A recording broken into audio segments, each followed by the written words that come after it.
Zedimma, who visited some schools and health facilities in Abuja, has the details.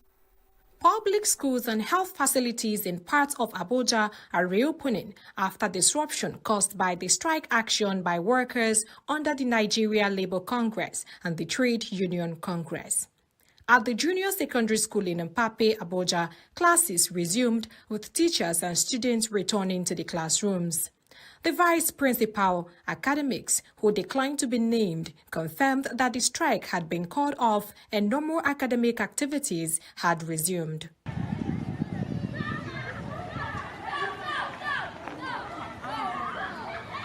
At the primary health care center, also in Mpape, health workers were also back on duty, attending to patients. Although officials declined to speak officially on camera, explaining that they were not in any position to give any update, they said only the area council and union leadership were authorized to speak on the matter. However, they confirmed that services had resumed following the suspension of the strike. There was a steady flow of patients, with medical staff attending to them.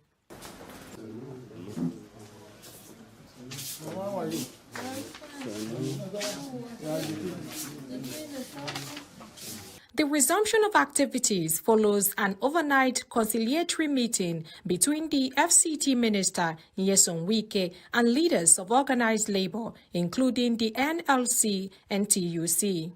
The meeting, which began late Monday night and ended early Tuesday morning, resulted in an agreement to suspend the strike. As part of the resolution, both parties agreed to withdraw all pending cases at the National Industrial Court.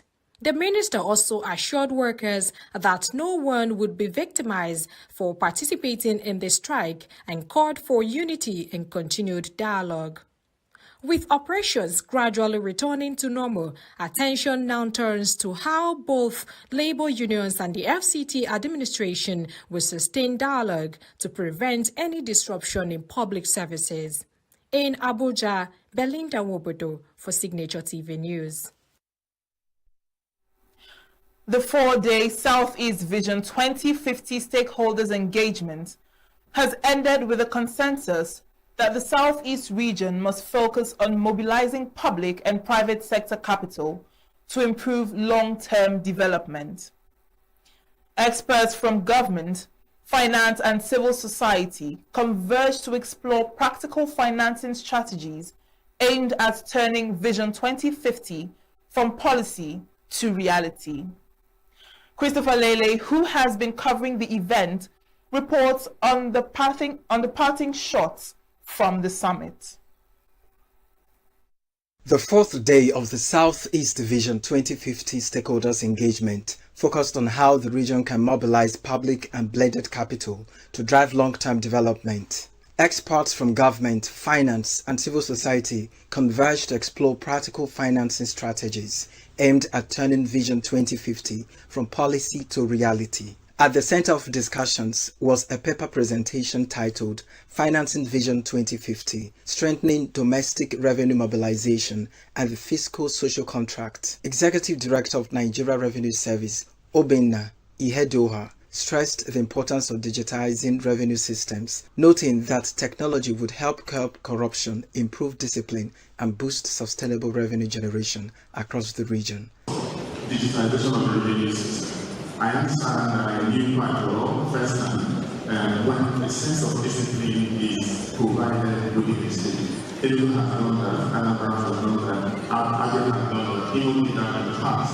But what it shows is that once it's digitized, it removes a sense of arbitrariness, it removes a sense of opaqueness, and provides a platform through which revenues can then be harnessed for the contract for the social contract that is being established. Executive Director and Chief Operating Officer of InfraCredit and one of the panelists, Daniel Mwala, highlighted the need for private sector collaboration with government institutions to strengthen struggling organizations.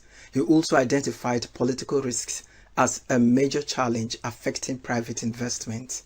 So political risk is associated with this risk. We do have successes though. The port states, those are largely 20-year concessions And I don't recall any being revoked early unless it was due to bad performance by the operator. The hydropower plants in Niger State, Shiro, Jeba, and KG, all of those are long-term concessions, 35-year concessions. So again, these companies are running the risk that the concession could be terminated by a new government that comes into power. But those agreements have been structured well enough, and the monitoring of the performance is structured well enough. Contributing to the discussion, the Director General of the Securities and Exchange Commission, Nigeria, Dr. Imomotimi Agama, emphasized that creating bankable projects requires strong foundations, credible planning, and patience throughout implementation. It is very, very important that for us to have pension funds investing, one of them is transparency. But beyond that transparency is the start of the SEC, whether you like it or not. My dear brother and boss of the Pecan will tell you that the value of the Murphy Real Estate Investment Trust is clearly the way it is because of the collaboration and cooperation between the SEC and a government entity. Founder and CEO of ENUGU Unite, Ijeoma Okoli, called for improved access to basic amenities such as potable water, electricity, and security across the Southeast, describing them as critical drivers for attracting investors and stimulating development. We need running water everywhere. We need electricity everywhere. Because when you say that in the last part, it doesn't mean that you have running water everywhere, right? Because we've seen it work. And it's just very disheartening, right? Because we know it should be easy fix. We see how it works everywhere else. Even if we don't know how it works, we can ask them to help us, right? But the reason why EYU, in my opinion, has been thriving is that we're not looking at states individually. We're working together. We're united. It's not Anambra, it's not Imo, it's unite Igbo, unite Igbo children, unite, and together we can be great, we can do anything that we put our minds to. Stakeholders say the discussions on financing underline the need for strong institutions, strategic partnerships, and people-centered development as the Southeast charts its path towards Vision 2050. In ENUGU, Christopher Lele, Signaturetv News. The Chief of Air Staff, Air Marshal Sunday Aneke, has assured the ENUGU State Government of continuous partnership to promote sustainable peace, security, and development in the state and across Nigeria. Air Marshal Aneke, who paid a courtesy visit to Governor Peter Mbah at the Government House, ENUGU, emphasized that effective collaboration between security agencies and subnational governments remains critical to achieving lasting peace and stability. He commended the pace of transformation under Governor Peter Mbah's administration, describing the governor as a new sheriff in town. I am glad to be here with my delegation, sir. And part of the reason why we are here is because of the transformational, visionary, and strategic leadership you have given to this state. Even from the air, what I'm seeing is not what I saw last time I came home. I was asking myself who I was entering London, because from the air, even from the air, it's clear that there is a new sheriff in town.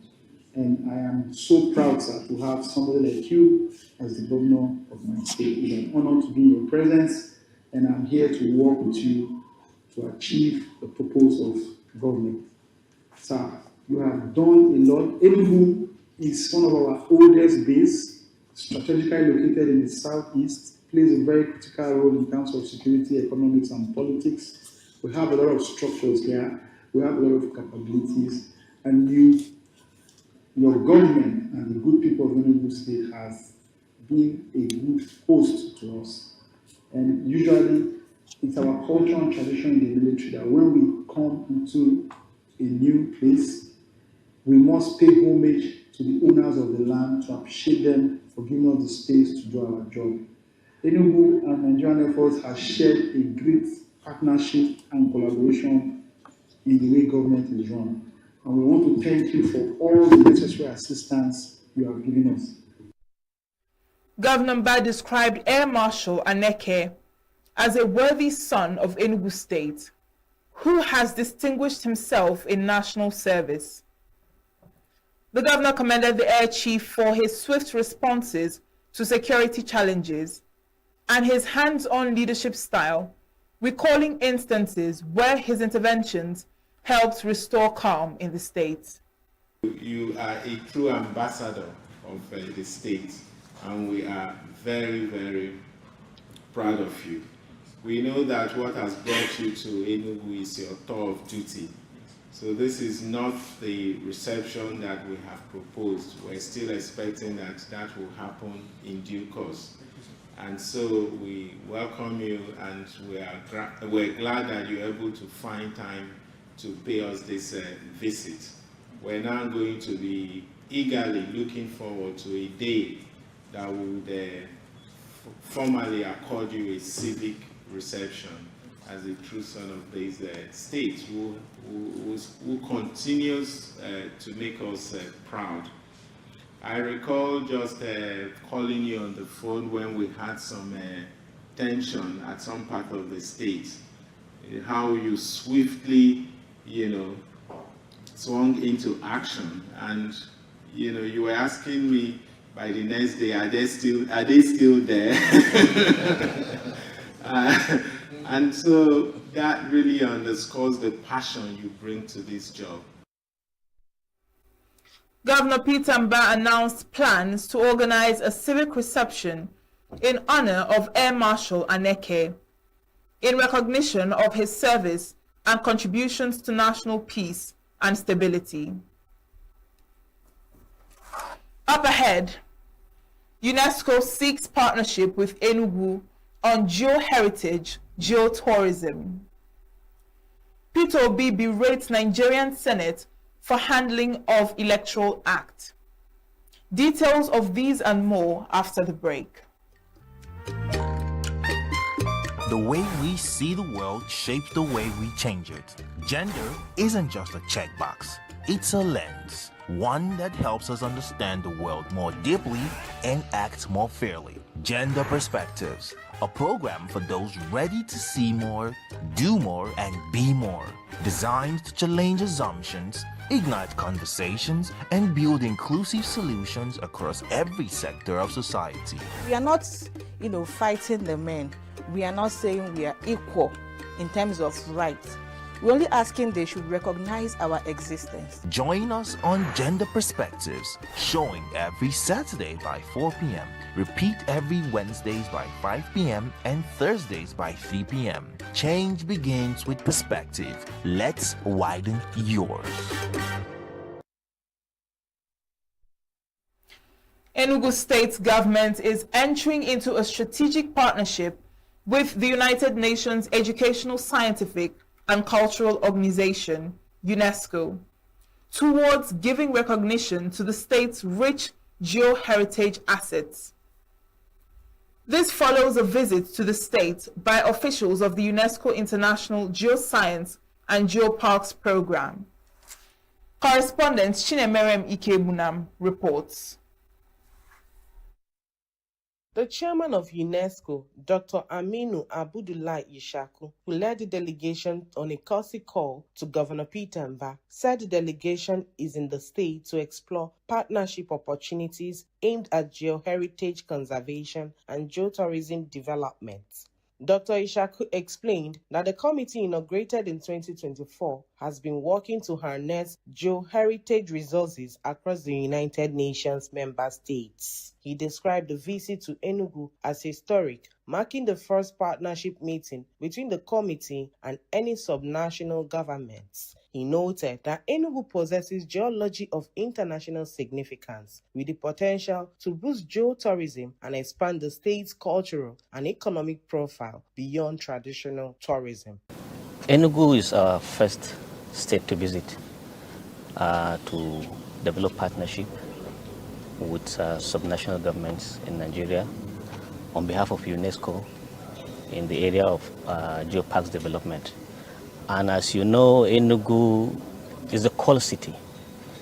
There is a lot of heritage around the coal legacy in ENUGU state that is yet to be fully harnessed for geoconservation, for post-mining land restorations, and also for even community ownership of that legacy. And there are also issues that are there associated with that legacy as well, that included environmental issues and all that. But most importantly is the geoparks development. There are lots of sites in ENUGU state that, when fully harnessed, can provide a lot of opportunities in the geotourism sector that is now evolving in Nigeria.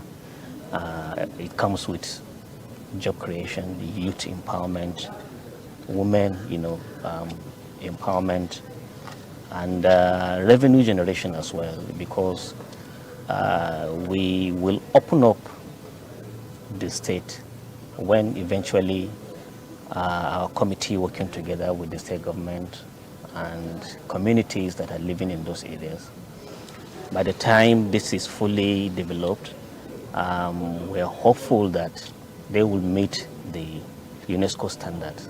Responding, Governor Peter Mba expressed appreciation to UNESCO, describing the visit as timely, saying the state government is currently revitalizing historical and culturally significant tourist sites. Governor Mba, who listed several historic locations across the state that deserve global attention, called on the UNESCO committee to partner with the state in promoting ENUGU's geo-heritage assets. He said his administration envisions attracting 3 million visitors to ENUGU in the near future. ENUGU,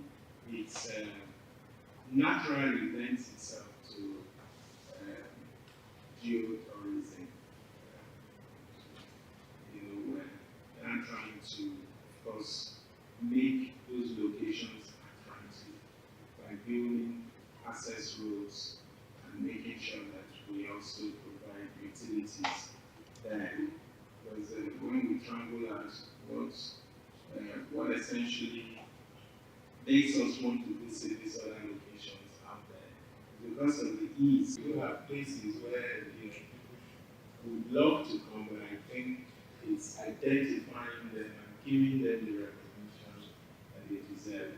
So this for me is really a remarkable visit, and I think that it's something we want to take and run with. We'd like to work collaboratively with you and the team. The partnership is expected to position ENUGU State as a major hub for geotourism in Nigeria and unlock new economic opportunities while preserving its historic and geological legacy. From Government House, ENUGU, Chinemere Mikebunam, Signaturetv News. Former Labour Party presidential candidate Peter Obi has condemned the Senate's refusal to make electronic transmission of election results mandatory, calling the move a threat to Nigeria's democracy and a blow to its credibility. Obi shared his views on X on Friday, saying lawmakers are deliberately weakening the electoral process ahead of the 2027 elections. Describing the Senate's decision as intentional and dangerous, Obi said rejecting mandatory electronic transmission is not an oversight, but a calculated attempt to block transparency. He linked the move to the post-election dispute of 2023, which he said stemmed from incomplete deployment of electronic results, and dismissed claims of technical failures. Obi compared Nigeria's system with other African nations that use technology to improve election credibility, saying Nigeria is falling behind.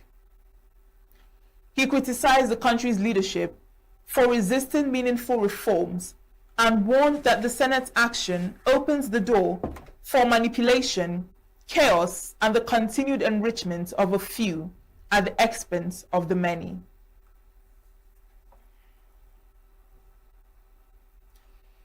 The Conference of Nigeria Political Parties has urged the Conference Committee of the National Assembly to adopt the House of Representatives version of the Electoral Act Amendment Bill 2026, saying it is vital for credible elections.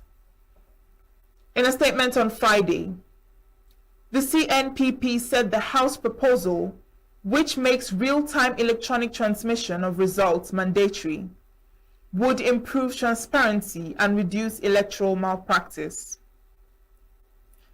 The group explained that the bill compels presiding officers to upload results directly to INEC's portal after collation, removing discretion in results transmission. It criticized the Senate for retaining provisions that allow INEC to decide how results are transmitted, describing the move as anti-democratic and capable of undermining public trust. The CNPP recalled the 2023 general elections and related court cases as evidence that discretionary transmission fuels controversy and litigation. The United States mission in Nigeria has condemned the brutal killing of more than 200 civilians following recent attacks on communities in Kwara State. The U.S. mission, in a statement, described the incident as a horrific act of violence and extended condolences to families affected, noting that many victims are still unaccounted for. The mission also acknowledged President Bola Tinubu's directive for the deployment of security forces to safeguard affected communities, as well as his order for federal and state authorities to provide relief to victims and ensure those responsible are brought to justice. According to reports, terrorists carried out coordinated assaults in Woro and Nuku communities in Kayama local government area on Tuesday night, targeting residents without warning. By Thursday night, the death toll from the attacks had risen to about 200.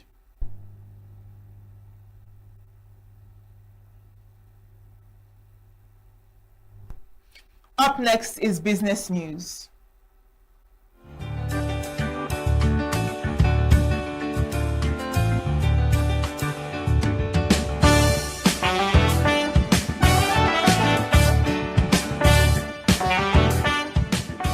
The Central Bank of Nigeria (CBN) will issue an implementation roadmap for open banking within 3 months to address technical gaps delaying adoption, according to its FinTech Report 2025. The plan includes rolling out standards, governance structures, and consumer awareness initiatives. The roadmap forms part of wider reforms, including regulatory sandbox upgrades, data portability rules, and regional regulatory passporting. The CBN also plans to introduce digital banking licenses and strengthen AI-based fraud detection as demand for open banking infrastructure grows among fintech firms.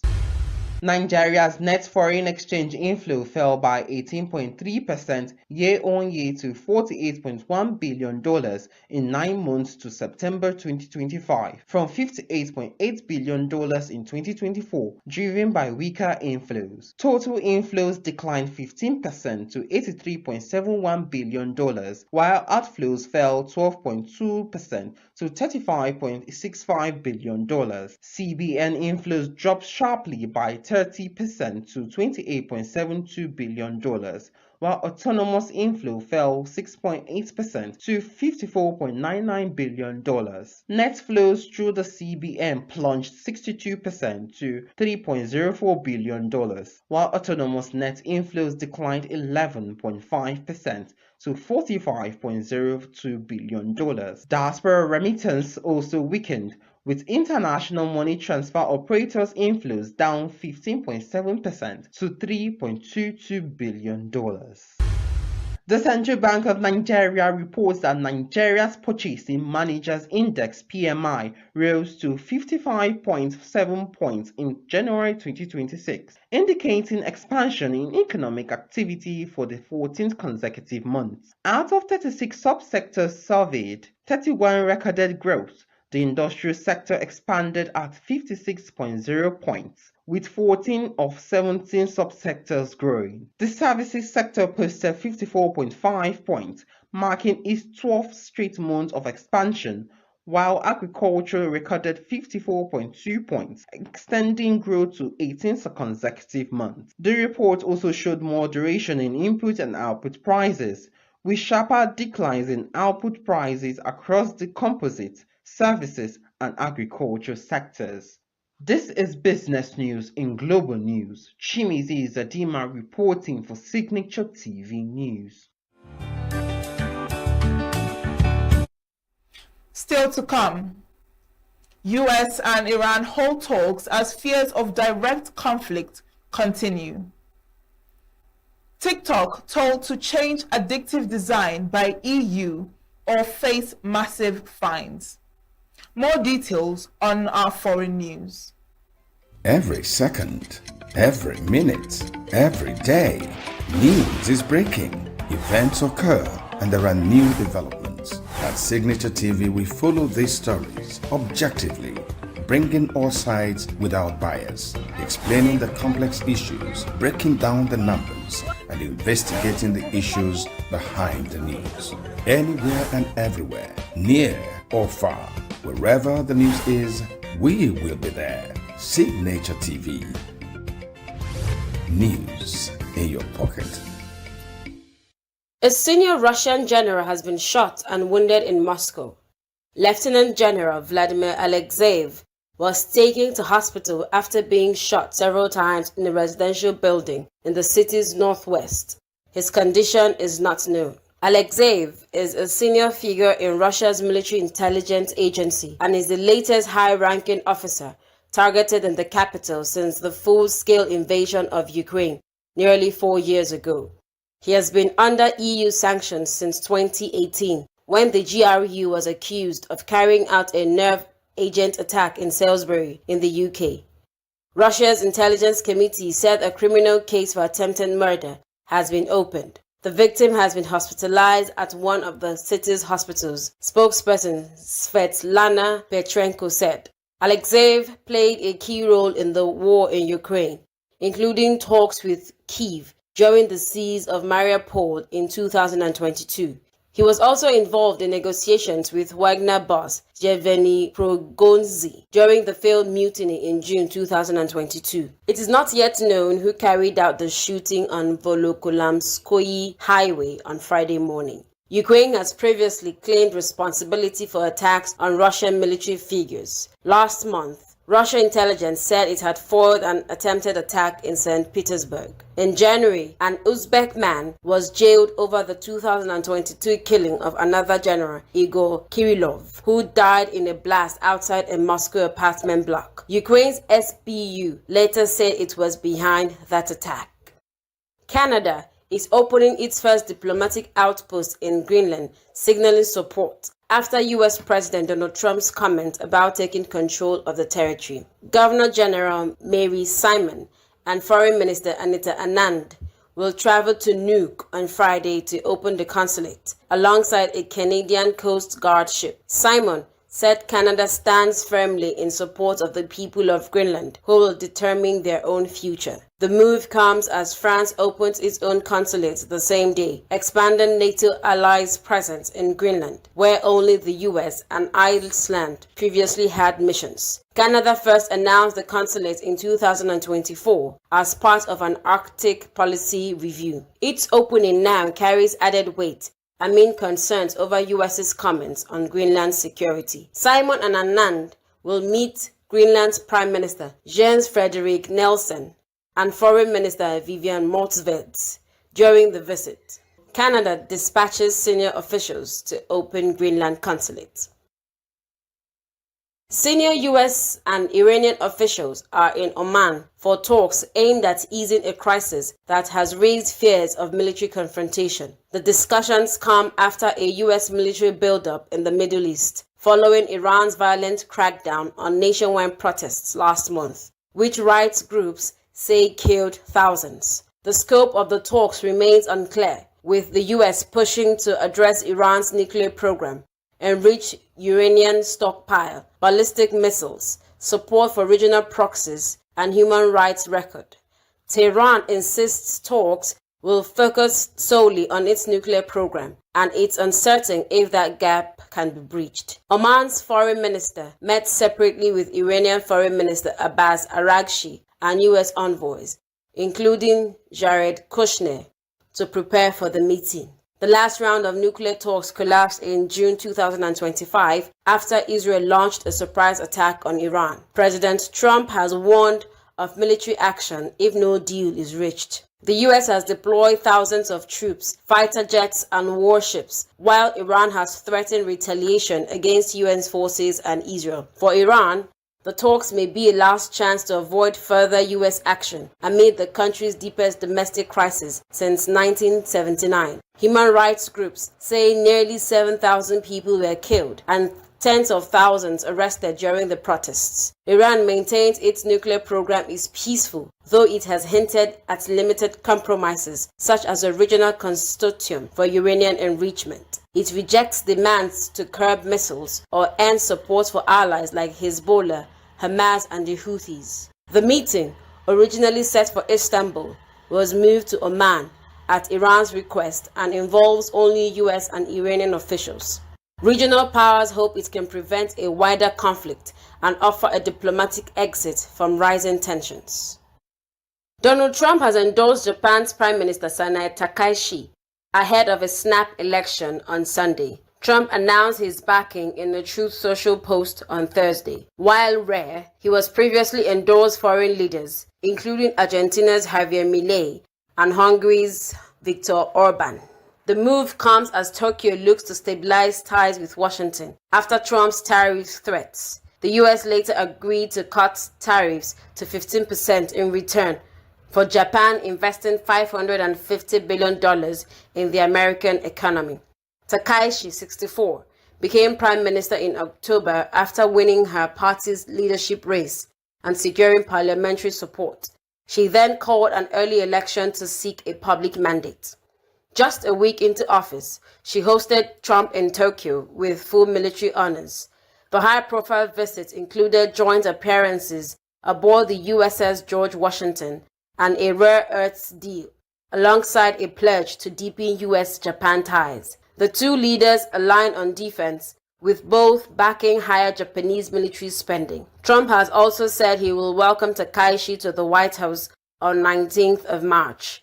The endorsement carries regional significance, particularly for China, as tensions remain high over Taiwan. Trump's backing came a day after he spoke with Chinese President Xi Jinping. Polls predict a landslide for Takaichi, though the vote is just the first test of her leadership as she seeks to revive Japan's economy and manage relations with both the US and China. The EU has told TikTok to change its addictive design or face heavy fines after finding out that the app violated online safety rules. The move follows an investigation by the European Commission that began in February 2024. The Commission's preliminary findings said TikTok failed to properly assess how features like autoplay could harm users, including children, and did not put enough measures in place to reduce those risks. A TikTok spokesperson told reporters that the findings were categorically false and entirely meritless, and that the company plans to challenge them. TikTok has been invited to respond to the EU's findings. Depending on the outcome, the Commission could fine the company up to 6% of its global annual turnover, tens of billions of euros. EU tech chief Henna Virkkunen said TikTok would need to change the design of their service in Europe to avoid penalties. Suggestions include adding screen time breaks, adjusting algorithms that recommend content, and disabling infinite scroll, which lets users quickly cycle through millions of videos. The Digital Services Act makes platforms responsible for the effect they have on their users, Vic Krunen added. In Europe, the law is enforced to protect children and citizens online. And that's it on the international scene. Next is sports news. The Nigeria Football Association, NFF, has postponed its annual General Assembly, earlier scheduled to hold on February 14, 2026 in ENUGU, Bayelsa State. In a notice circulated to members of Congress, the Federation announced that the Assembly has now been rescheduled for March 26, 2026. Letters informing congressmen of the change have been dispatched accordingly. Confirming the development, NFF General Secretary Dr. Mohammed Sanusi said the decision was taken after consultations and due to unforeseen circumstances. The West African Football Union B, WAFUB, has announced a high-level seminar to under-17 coaches across the region. The three-day program, scheduled to hold from February 8th to 10th in Abidjan, Côte d'Ivoire, will bring together 14 coaches drawn from member federations, including Nigeria, Ghana, Niger, Burkina Faso, Ivory Coast, Togo, and Benin. According to WAFUB, the seminar is designed to strengthen technical capacity and harmonize coaching standards at youth level across the zone. Participants will undergo intensive sessions on modern training methodologies, tactics and game intelligence, mental preparation, refereeing education, and pathways to CAF coaching licenses. The initiative is part of WAFUB's broader strategy to develop elite grassroots coaching structures and prepare the next generation of West African football talent through standardized education and high-performance training frameworks. Kun Khalifat FC has reversed their decision to withdraw from the Nigeria Premier Football League, NPFL, returning to the competition less than 24 hours after announcing their exit over what they described as unfair disciplinary measures. The Owerri-based club confirmed their reinstatement on Thursday following a meeting with the league management board, which they said resulted in a positive resolution of all outstanding issues. Kun Khalifat had earlier pulled out of the league in protest after being sanctioned for failing to honor a fixture against El Kanemi Warriors, a decision that sparked widespread debate among football stakeholders and supporters across the country. In a statement signed by the club's chief executive officer, Michael Amefula, Kun Khalifat expressed satisfaction with the outcome of discussions and confirmed that the club had been reinstated with immediate effect. With the matter resolved, Kun Khalifat will resume their league campaign and are scheduled to face Shooting Stars Sports Club of Ibadan on Sunday, February the 8th, at the Dan Anyam Stadium in Owerri. The club has urged supporters to turn out in large numbers for the fixture, describing it as a crucial match in their season. Kun Khalifat also thanked fans for their patience during the brief period of uncertainty and promised an exciting continuation of their MPFL campaign. St. Lucia's golden girl, Julienne Alfred, is set to make her competitive return this Saturday to begin her 2026 season.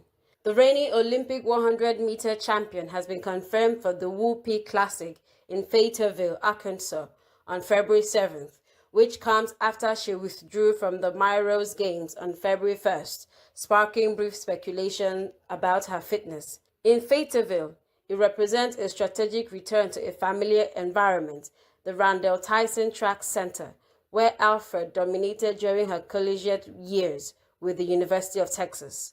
Alfred's entry into the Whoopee Classic signals her readiness to compete and fine-tune her preparations ahead of the World Indoor Championships in March. The weight of expectations will sit lightly on their shoulders when the marauding India opened their T20 World Cup campaign against a spirited US on Saturday, hoping to become the first team to defend the coveted crown. World number 1 India have only gone from strength to strength, despite losing two pillars in Rohit Sharma and Virat Kohli from their title-winning campaign of 2024. racketing up an overall 9 series wins since, including a rampant run in the Asia Cup last year. India's run-up to this tournament has been compared to the Australia of 2007 OD World Cup, a different era and in a different format. But the notion gets fuel from the fact that there isn't a single base that they have not covered. That's sports news on Signature TV. I am Princess Ken Ochoma. Late Nollywood actress Auntie Ajara laid to rest. Nollywood actor Timini opens up on love life.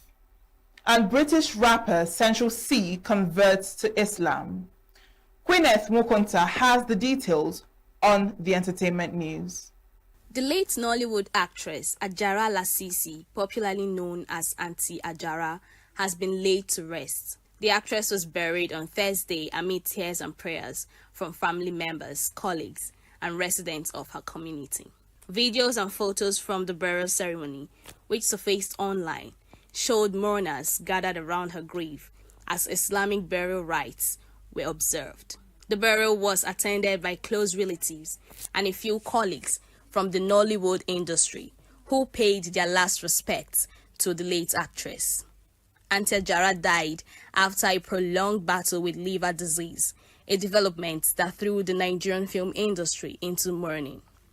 News of her death was earlier confirmed by her management team, who described her passing as the end of a long and courageous struggle with illness. In the days leading to her death, appeals had been made by colleagues and supporters for financial assistance to support her medical treatment, drawing widespread attention and support from Nigerians at home and abroad.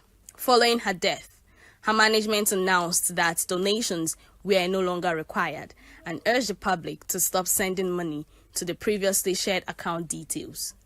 Tributes have continued to pour in on social media, with fans and colleagues remembering Auntie Ajara for her simplicity, resilience, and dedication to indigenous film production. Nollywood actor Timini Ebuson has opened up about his love life and past relationship experiences, reflecting on how his views have evolved over the years. Speaking in an interview with Jay on Air, the 38-year-old actor admitted that he once believed financial stability was the most important factor in relationships. However, he noted that his perspective has shifted with time and maturity. While Timini still considers money an important element in romantic relationships, he emphasized that it should not be the sole contribution a person brings to the table. According to him, true connection goes beyond wealth and must include personality, character, and core values. British rapper O'Clennell Caesar Sue, popularly known as Central C, has revealed that he has converted to Islam. The rapper disclosed this during a recent live stream. He revealed that he had changed his name and taken his Shahada, officially becoming a Muslim, as his friends congratulated him. Before his latest revelation, Central C didn't explicitly declare a formal religion. Central C was born on 4th June 1998 in London to an English mother and father of Guyanese and Chinese ancestry. His parents separated when he was 7. He grew up with his mother and 2 younger brothers in Shepherd's Bush. Central C began his music career with an appearance on a new deleted episode of Fire in the Street series in 2014. His first song appearance was on the I Ain't On Nothing remix alongside Jay Hughes and more in January 2015. He released his breakout single Day in the Life on 14 June 2020. Since his debut, Central C has earned the status of the superstar in the UK drill music scene. And that's the entertainment news. Gwyneth Mukonta, Signature TV News. That's the news this hour. I am Uchenna Chimdi Oluoha. Thanks for watching.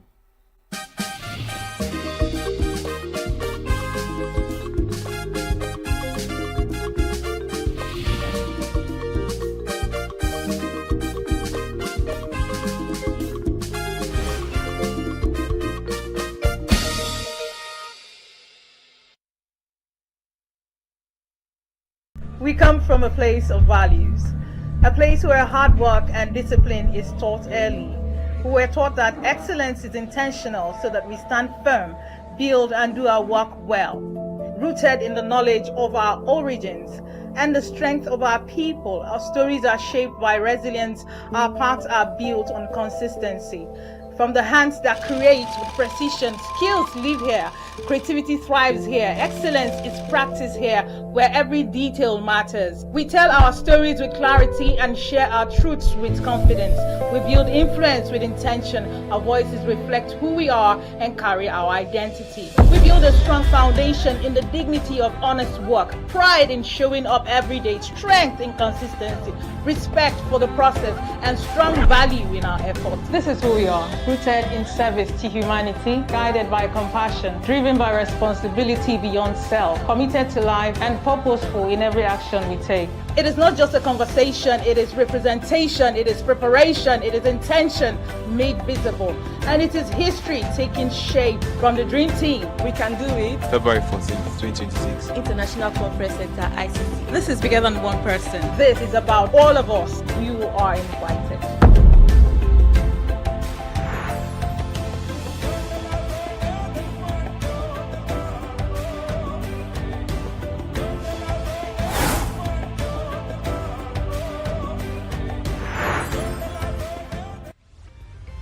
Signature TV, news in your pocket.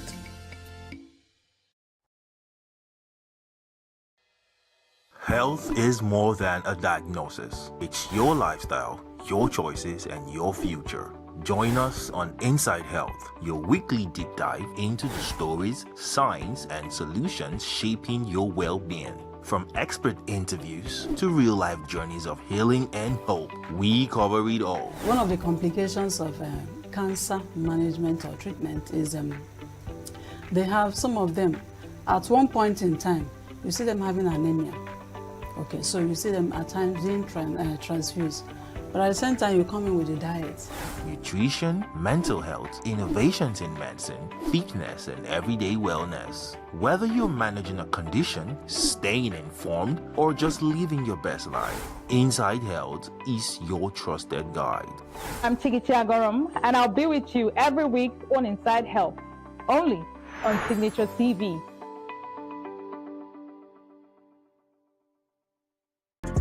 Get plugged into the heartbeat of entertainment on The Hub, your ultimate show on eVibes.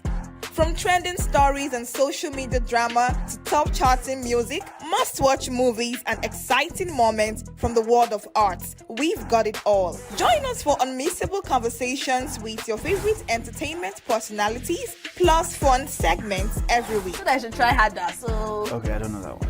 Outfit of the day. Oh, I don't do that. No. That's some Gen Z stuff. Oh, now you say it's a Gen Z stuff. It's everything you love about entertainment, served fresh every week at 1 p.m. with weekend repeats just in case you missed it. The Hub's on eVibes, where the vibes never stop. Only on Signaturetv.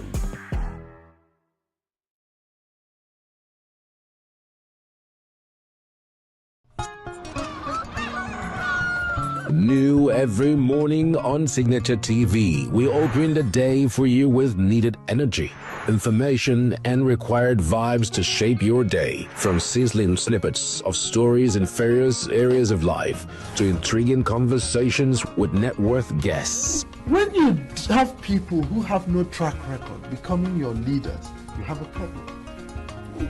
There's no outstanding graduate when Obi took over from me. I left in all the accounts of Anambra State 13.8 billion for him. Your day cannot be complete without Signature Morning on weekdays and Signature New Day on weekends. There is no better way to start your day except Signature Morning and Signature New Day every day on Signaturetv.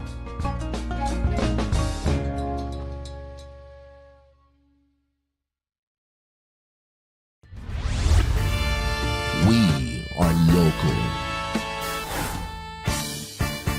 International communities observing Why the main market is in chaos.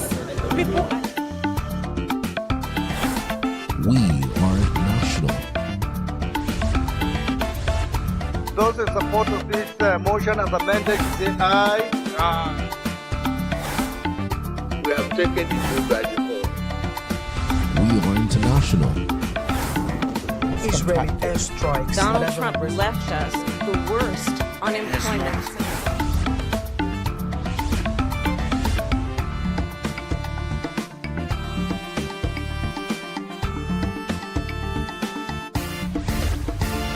Signature TV, news in your pocket. Get plugged into the heartbeat of entertainment on The Hub, your ultimate show on e-vibes. From trending stories and social media drama to top charting music, must-watch movies and exciting moments from the world of arts, we've got it all. Join us for unmissable conversations with your favorite entertainment personalities, plus fun segments every week. I should try harder. So, Okay, I don't know that one. outfit of the day. Oh, I don't do that. That's some Gen Z stuff. Oh, now you say it's a Gen Z stuff. It's everything you love about entertainment, served fresh every week at 1 p.m. with weekend repeats just in case you missed it. The Hubs on e-vibes, where the vibes never stop. Only on Signature TV.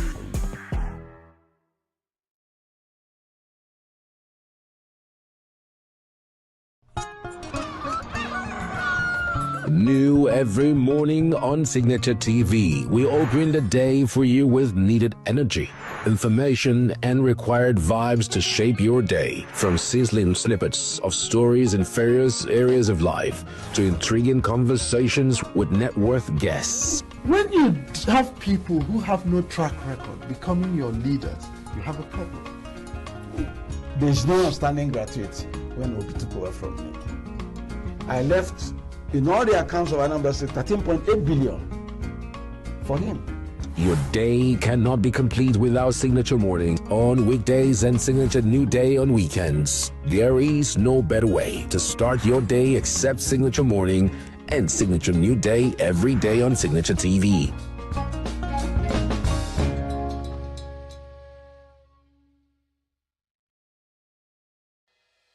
Health is more than a diagnosis. It's your lifestyle, your choices, and your future.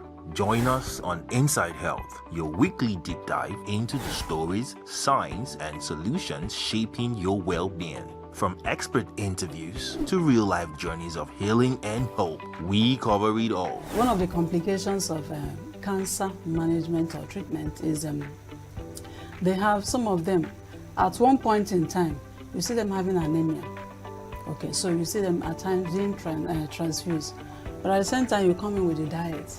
Nutrition, mental health, innovations in medicine, fitness, and everyday wellness. Whether you're managing a condition, staying informed, or just living your best life, Inside Health is your trusted guide.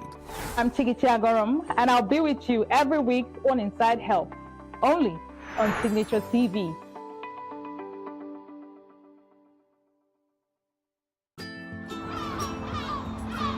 Bright and early, as the day breaks, as the newspaper headlines trail the stories that shape the day, we at Signature TV trail the headlines that trail the day. We interrogate the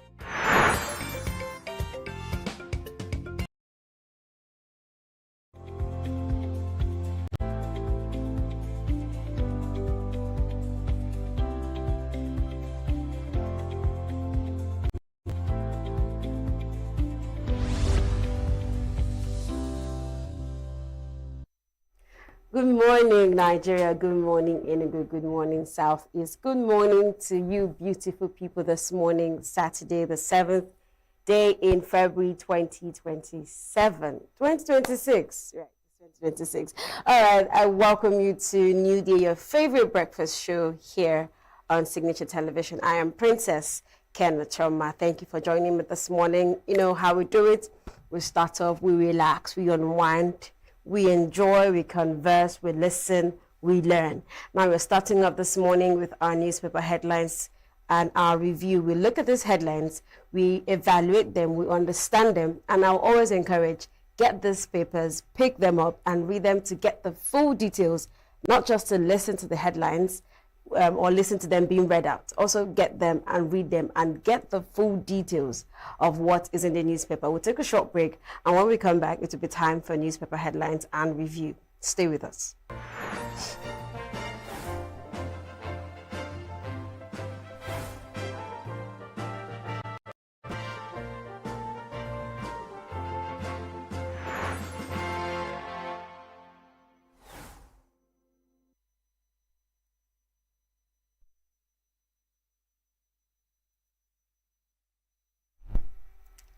All right, we're starting off with our Tribune, our newspaper headline. The first is Tribune. On page 3, we killed forest rangers in Oyo because they arrested 3 Fulani herders, says suspect. Says his share of ransom was 10,000 naira. That's on page 3. On page 4, Oyo government seizes 12 baskets of chemical ripened mangoes, warns against dangerous practices. On page 7, Kano government says it targets 4 million voters ahead of 2027. On page 4, troops raid kidnappers' hideouts in Edo Forest, arrest 13 suspects, seize weapons and drugs. On page 6, security agents storm Kogi Forest, arrest 8 criminals. On page 8 and 25, on Kwara massacre. Attackers returned on Wednesday to continue their onslaught, but retreated when they saw soldiers. Dan Ladi, Chairman Kayama local government. And then on page 2, entertainment. How the past 2 years tested me in unexpected ways. That's from AY, the comedian. All right, move on to the Weekend Trust. On the cover page, we see a lantern, a rechargeable player, a torchlight, and a generator. On page 4, it's written, since independence. Weekend Trust has a way of starting off their headlines with a depiction or pictorial depiction. So we see what's on the front page of the Weekend Trust. And on page 9, Igboho's journey from fugitive to freedom.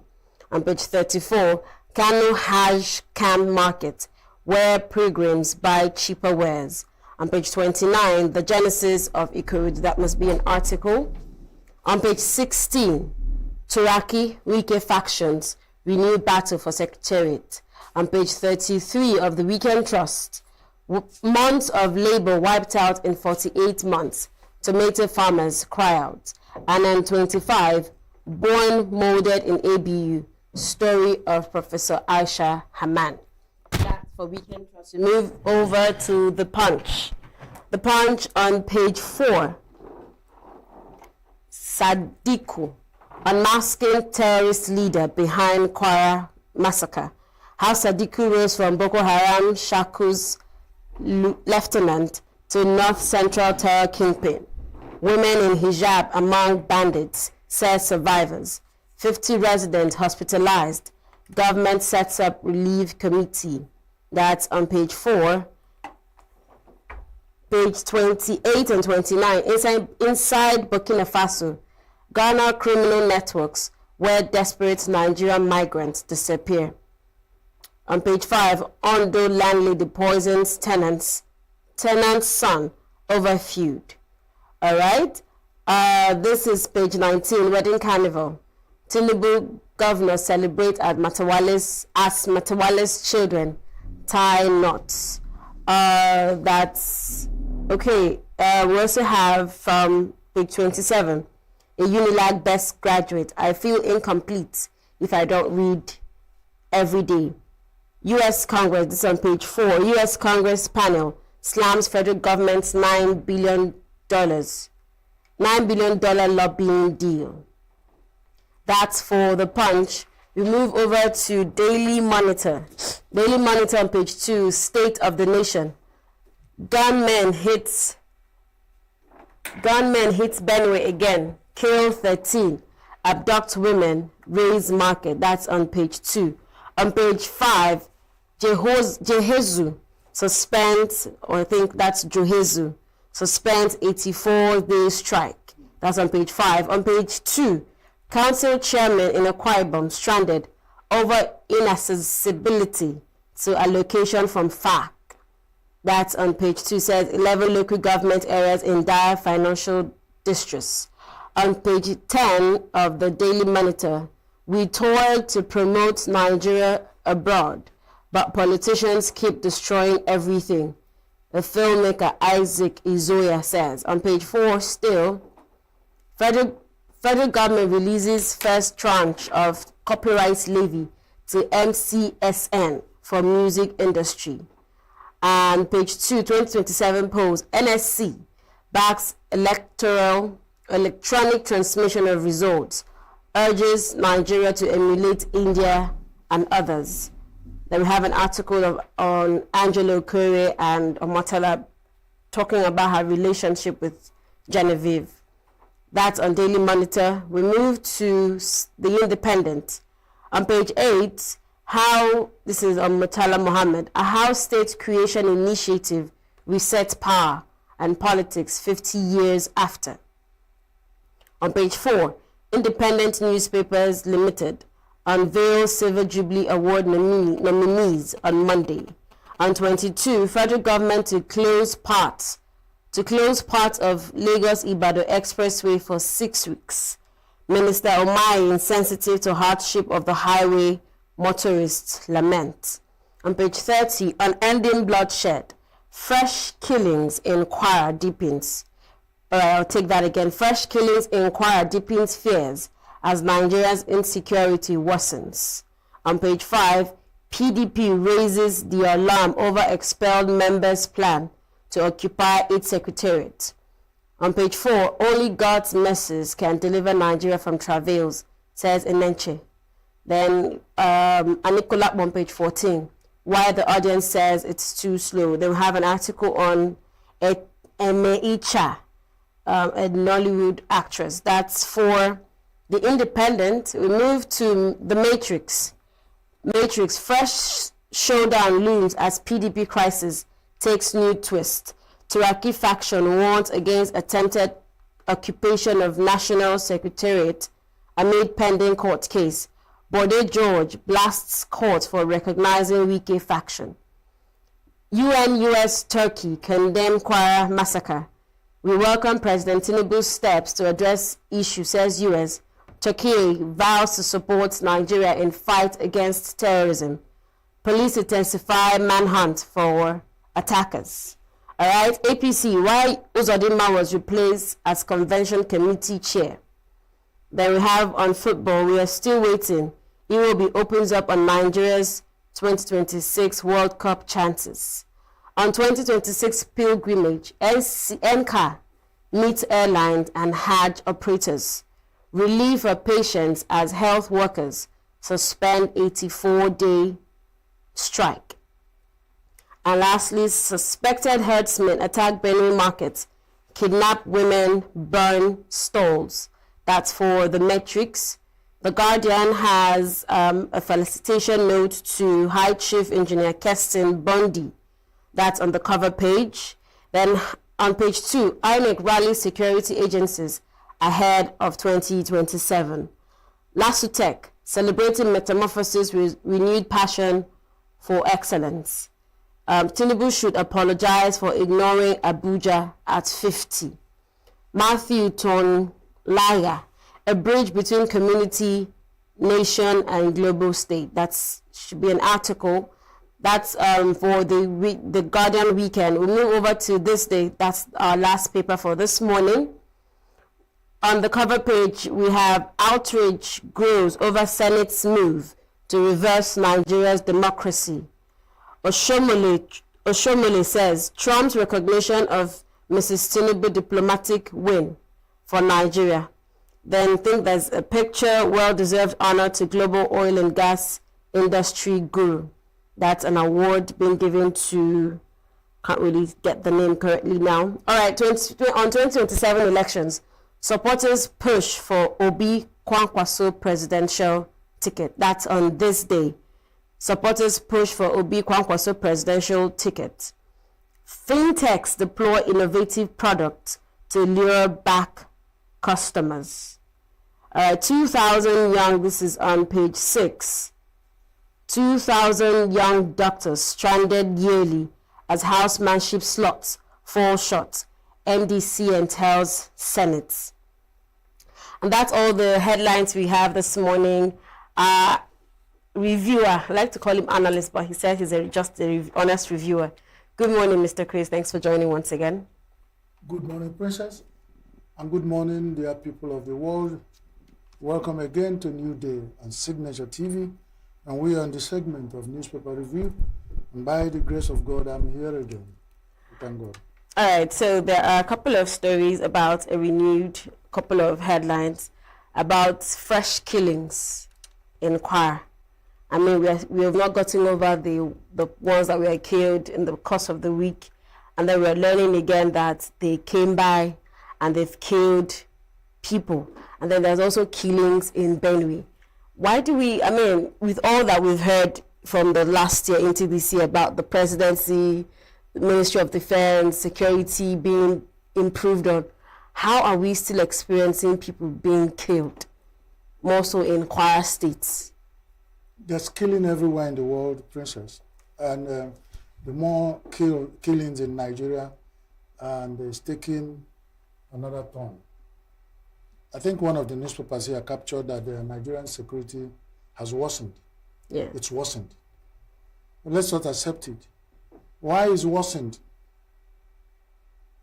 Killers entered a village in Kwara, killed over 170 people, and that was just a figure they give out because some facts coming out from the villages said that even as we are talking, they're still finding more corpses in the bushes and they're still burying. And that's as if it happened on a Monday, or is it Sunday or Monday, and today they are saying that on Wednesday they returned. Yeah. And why you know that the security situation in Nigeria has worsened? The police say they are looking for attackers. Why the attackers go and come? So why are they looking for them? People attacked and killed millions of people. They left in the 3 days. They returned to that same village, and you say you are looking for them. Looking for them. So that tells you that there's an issue. The security situation of Nigeria has worsened. We are just in Nigeria existing. If it's your turn, you die. You are killed. And then the situation now is not about the bandits and terror and how they attack and kill. It's what most people now are looking for. How will they be killed? Are you going to be beheaded? Are you going to be tied and lied down and shot at point blank? Are they going to muffle you or you know, whatever they do to get life out of people is just what everybody's now. It's like when you exist in a place where it's socially I mean everything security wise you are hopeless. What you're waiting for is your turn. And then when it comes to your turn, how you are killed. Because what you see report every day, just check all the papers of today. Okay. Benue, Kwara, Borno, Zamfara, people are dying. And the newspapers in Nigeria, well, we will salute their courage, that's their job. They are reporting the numbers being killed. Whether the numbers are real or not, my concern is that these are people like me with blood running in their veins and they have feeling. But what makes it worse? These people that are being killed can't point at anything that is their offense. The only thing that we will tell is it for being a Nigerian, for either being a Christian, Muslim, or atheist, or there's no single reason that's coming out why Nigerians are dying in these numbers. And you find out that no, authority that is the highest that should address it is not saying anything. This morning we hear police say they are still looking for who? Are they telling us that these bandits and killers are invisible?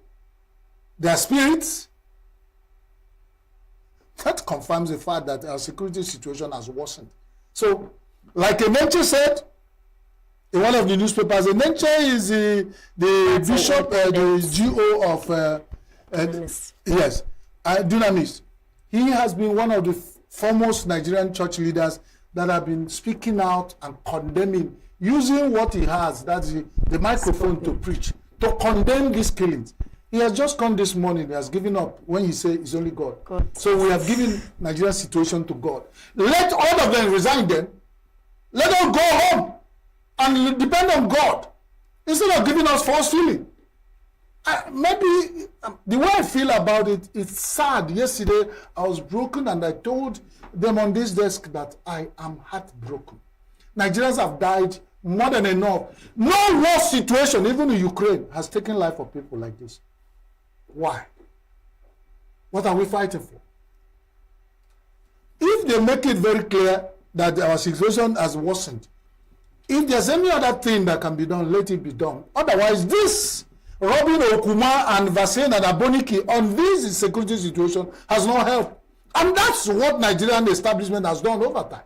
So everybody is waiting for a storm. But let me say, this about killings and the counter killings, it started with killing the wretched of the earth, the masses. And our leaders are dancing around, they're speaking. They're interested in defections, political calculations, and build up for 2027. It might be anybody's turn. Death in the hands of bandits and terror is not a monopoly of the masses of Nigeria. Even the leaders of Nigeria are not immune. The only thing it is only going to take time because they are using the little security apparatus we have to cocoon themselves and secure themselves. And they can talk comfortably, condemn, right, this one condemn, this one right. They just pull out the reports because they don't come out with even new statements. It's an old one, they just change them. If it happened in Kwara, the government will condemn killing in Kwara. The same thing, they just remove the name of Benue and put Kwara. When the next day happened in Kwara, at times they even get confused, the one they are condemning. All right. Supporters are pushing for an Obi Kwankwaso presidential ticket. We understand that Obi said, I think last week that he said he's subjecting himself to primaries and I know that Kwankwaso also is a candidate. He was a candidate in the last elections. And then supporters are now saying that they are pushing for an Obi Kwankwaso presidential ticket. Do you see that being possible in any way? Well, the supporters are speaking. The supporters know who they're supporting. Kwankwaso has followers. Obi has followers. All the people who want to be Nigerian president have followers. Even the incumbent have followers. What we are waiting for, Atiku has followers. All the people who have followers, Amechi has followers, all them that are indicated interest to be the president of Nigeria come 2007 have followers. And their followers are speaking. We are waiting for the ones being followed to speak. Tell us the final platform. So their followers are waiting. So if following them is not bad, everybody has followers. And the worst thing is that whether you are the worst of all Nigerian politicians, you still have followers. Everybody has followers. And they follow them for whatever reason they follow them. We are not questioning that. Everybody, that's like in me. If I put a poster on the wall, I might have followers. It might not be much. But then what happens is that it doesn't remove the fact that I'm contesting or intending or contending. The followers can say anything. When I speak finally, from what platform these followers should put their vote for me, is what takes care. So whether Kwankwaso and Obi are talking and these are all the horse trading that go with Nigerian politics, we are waiting for the final outcome. And we wish them luck. Whichever thing they can do, let them do. All we are asking for is that if the security situation of Nigeria do not improve, that might not be 2027. I'm not a prophet of doom. Because nobody will have his house burning and will go about chasing rats.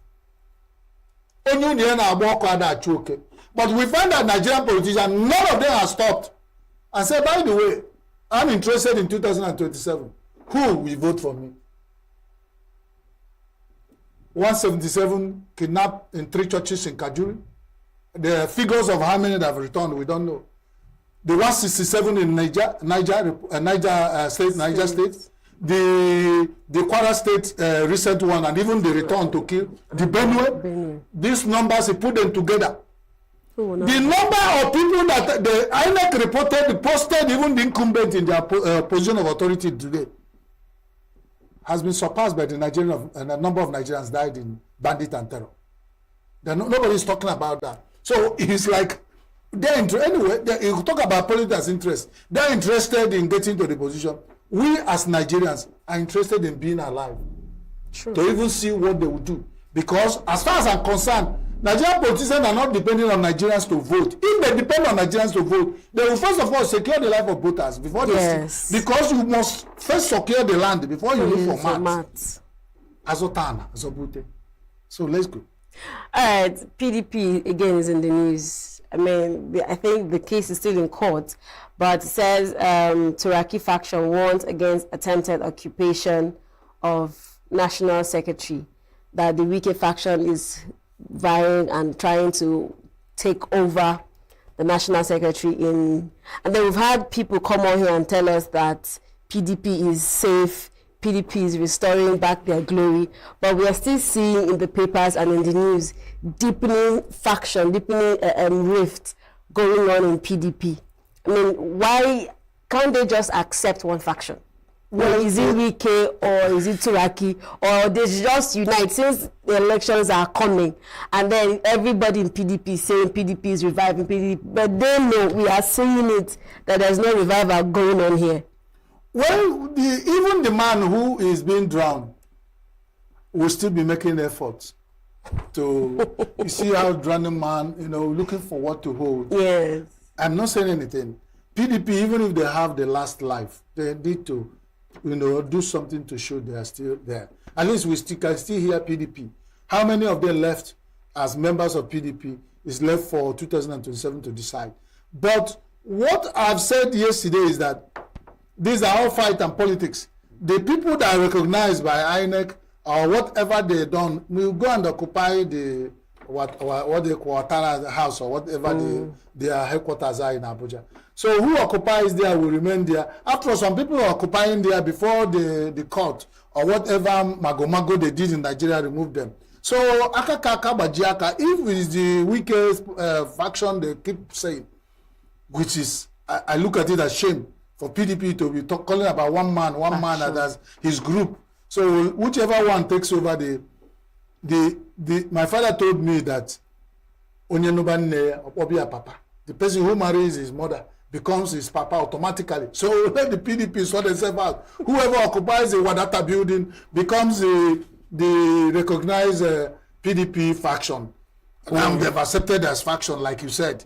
In every anywhere you have a wall, there's a backyard.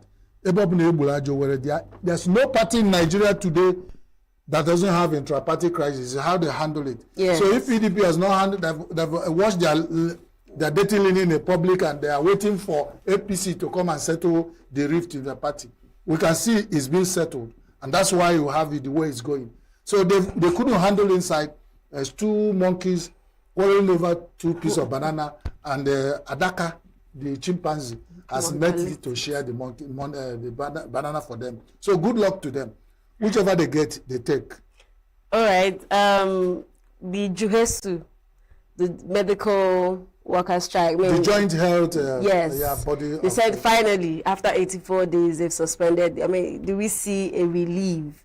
Well, the papers say there is relief among patients, but do we see them finally deciding to relapse on their promise, or is it just to rest and continue again? Because we know how much we've been affected by their ongoing strike, and how hospitals, patients, relationship have been in this past time that they've been on strike. I'm not interested in their coming back. I'm interested in 84 days of this group being out of hospital and healthcare delivery in Nigeria. Nobody's looking at the damages. We're looking at whatever is the temporal relief. It's temporal because they didn't tell us that they're being owed to them by government have been settled. So probably they now, after 84 days, Nigerian health system have the whole group of joint health workers or whatever they call Johesu is comprised of laboratory scientists, every other person that's not under NMA belong to Johesu. And now they're back after 84 days. Then look at 84 days without the services or ancillary services of these auxiliary health workers. And Nigeria has moved on without that. Right. I will tell you that Nigeria is you on your own. Nigeria, all Nigerians are on you are on your own, because these bodies, the government and the way they have treated issues shows that nobody cares for the ordinary citizen of Nigeria. So imagine the number of people that have died in this. We have not added it to the bandit and terror issues. We have not added it to the number of people who died naturally. We have not added to the people who died of accidents on highways. We have not died of people who died of house collapsing. In fact, the house collapsing is not in making issues again, because that one in Lagos, an average every day, one house will collapse. And people will die, an average level. Then, the houses in Lagos have become biscuits. And we have found other places, they use biscuit now to build houses in Nigeria. So when the thing gets tired, they will just collapse. People will die. Nobody talks about that. And the people who build it are safely living in houses that don't collapse. They go and build the one that people will collapse and die. So check the number of people who are dying in Nigeria under different circumstances, and they're avoidable. And the politicians are still doing horse trading, looking for 2027. No, but even the incumbent government are not reacting to this. After all, why should health workers be out of hospital situation for 84 days? Nobody talks about it. And now, if some of them are saved and sold all they have, and Japa will be blaming them. Of course, who can even Japa? You see, you find me here shouting with passion at this, probably have not had opportunity to Japa, because this is not a country where you sit and wait for bandits and to come and invade you and shoot you at point blank, and then government will say we condemn. Yesterday, UN condemned, and I was so bitter. UN, after over 20 years of terror in Nigeria, UN, for the first time I'm hearing are condemning. And they still came with condemning. It's not that they're supporting Nigeria like US is trying to do. Anyway, I mean, it's the thing about Nigeria, each morning that you wake up, there's just something to upset you for the day. There's just something about Nigeria, the papers, that when you read it either upsets you or it just puts you in a certain mood. But then again, all we can do is pray and hope that somewhere at some point things get better. We wake up one morning and we hope for the Nigeria that we wish. Thank you, Mr. Chris, for joining the Oracle himself. Thank you, Princess. Thank you. Being an oracle in Nigerian situation where life is useless, it doesn't give me joy anymore. I'm oracle on the better things, talking about life, instead of every morning sit down here to look over the death of fellow Nigerians who do not commit any offense just because they are Nigerians that are dying. It's painful, it's sad, and I wish, like the overseer of Dunamis have said, I just pray God will help us soonest. Thank you. God bless you. God bless you, Princess. God bless Signature TV. God bless all of you that have joined us this morning on this segment of our programming. May God bless you. But remember, God's blessings are meant for those who deserve to be blessed. All right, thank you so much. Now we'll take a short break. When we come back, we will be looking at the Nigeria government fining British government a certain amount, quite a large sum, over the killing of coal miners in ENUGU. An incident that occurred years ago has been in court. They've had, series of talks, and finally the Nigerian court has decided that the British government would compensate families of coal miners that were killed in a massacre that happened in ENUGU in 1949. How impressive that is. All right, when we get back, it will be time for that conversation and more. Stay with us.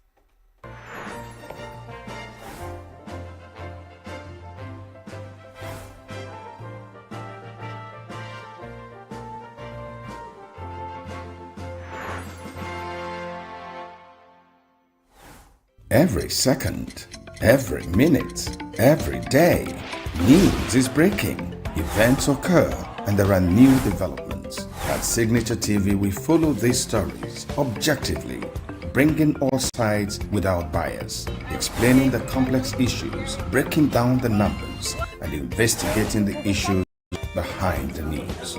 Anywhere and everywhere, near or far, wherever the news is, we will be there. Signature TV. News in your pocket. Get plugged into the heartbeat of entertainment on The Hub, your ultimate show on e-vibes. From trending stories and social media drama to top charting music, must-watch movies and exciting moments from the world of arts, we've got it all. Join us for unmissable conversations with your favorite entertainment personalities, plus fun segments every week. So I should try harder. So Okay, I don't know that one. outfit of the day. Oh, I don't do that. That's some Gen Z stuff. Oh, now you say it's a Gen Z stuff. It's everything you love about entertainment, served fresh every week at 1 p.m. with weekend repeats just in case you missed it. The Hops on E-Vibes, where the vibes never stop. Only on Signature TV.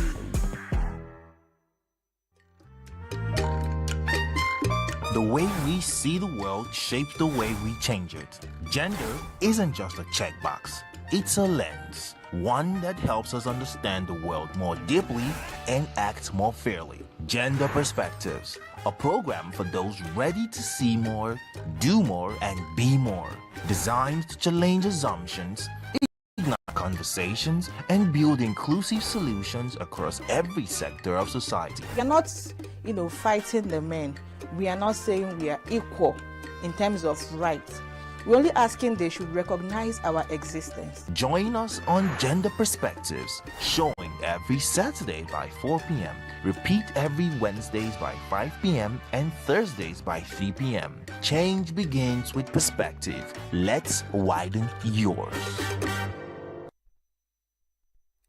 Welcome back. Before we went on the break, I gave an intro of what our conversation is this morning. We're discussing the incident, the coal mine incident. Yes, the coal mine in ENUGU years back, where there was an incident that happened in the Iva Valley coal mine where people died. Over 21 coal miners died, 51 persons were injured.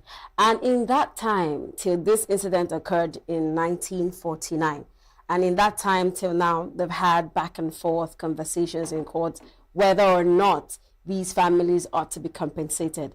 And just recently, the courts has finally agreed that the British government would have to compensate the families of these coal miners that died £420 million. I mean, that's cool, but to unpack all of this and see how this is good, how this is bad, how this affects our relationship with the British government is our friend, Barrister Emeka Siri.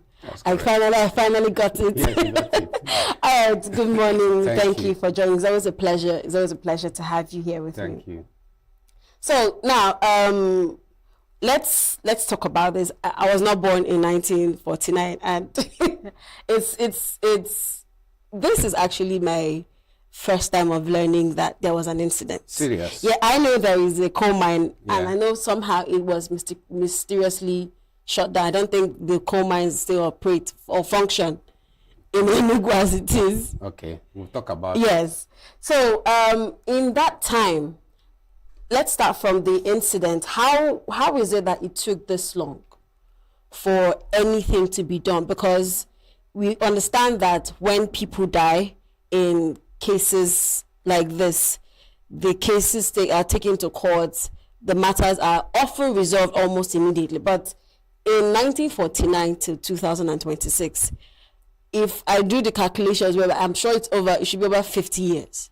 So why did it take that long for the Nigerian government to decide, or for the British government to decide that they would agree to pay these fines? Did they decide to agree? Did they decide that or they maybe would agree? They didn't have a choice? They did not decide to pay it, and that was why it lingered up to this time. If they had paid it that time, we wouldn't be talking about it now. So for you to say, why did it take so long for them to decide? The fact that they did not decide to pay it, and that was why the course of action continued up to now. So the aggrieved families now had to take up the fight. It took many years, of course, and eventually justice is done.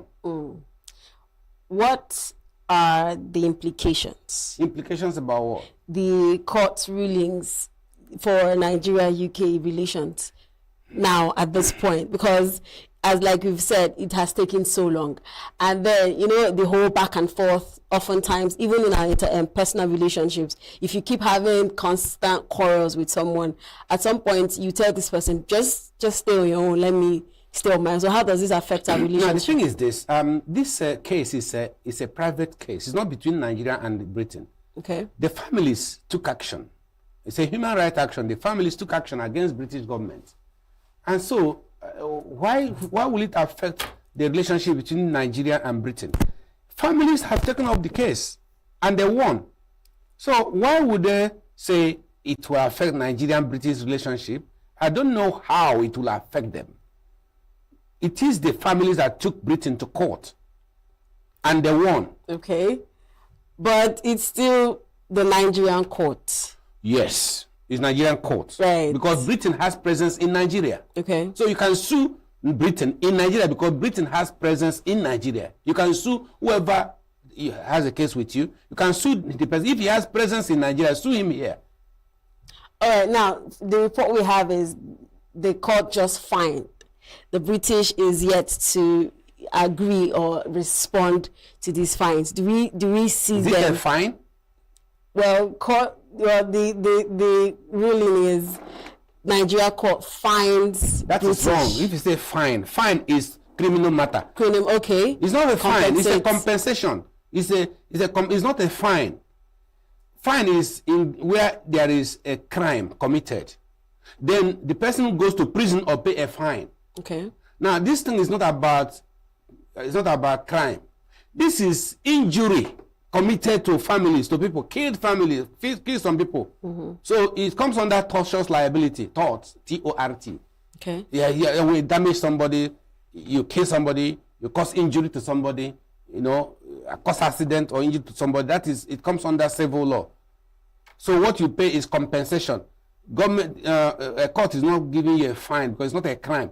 It is a wrong, a civil wrong. You committed a wrong by killing somebody wrongfully or injuring somebody wrongfully, causing accident, damaging somebody's personality, for instance, even defamation. These are civil wrongs and the act is actionable in court.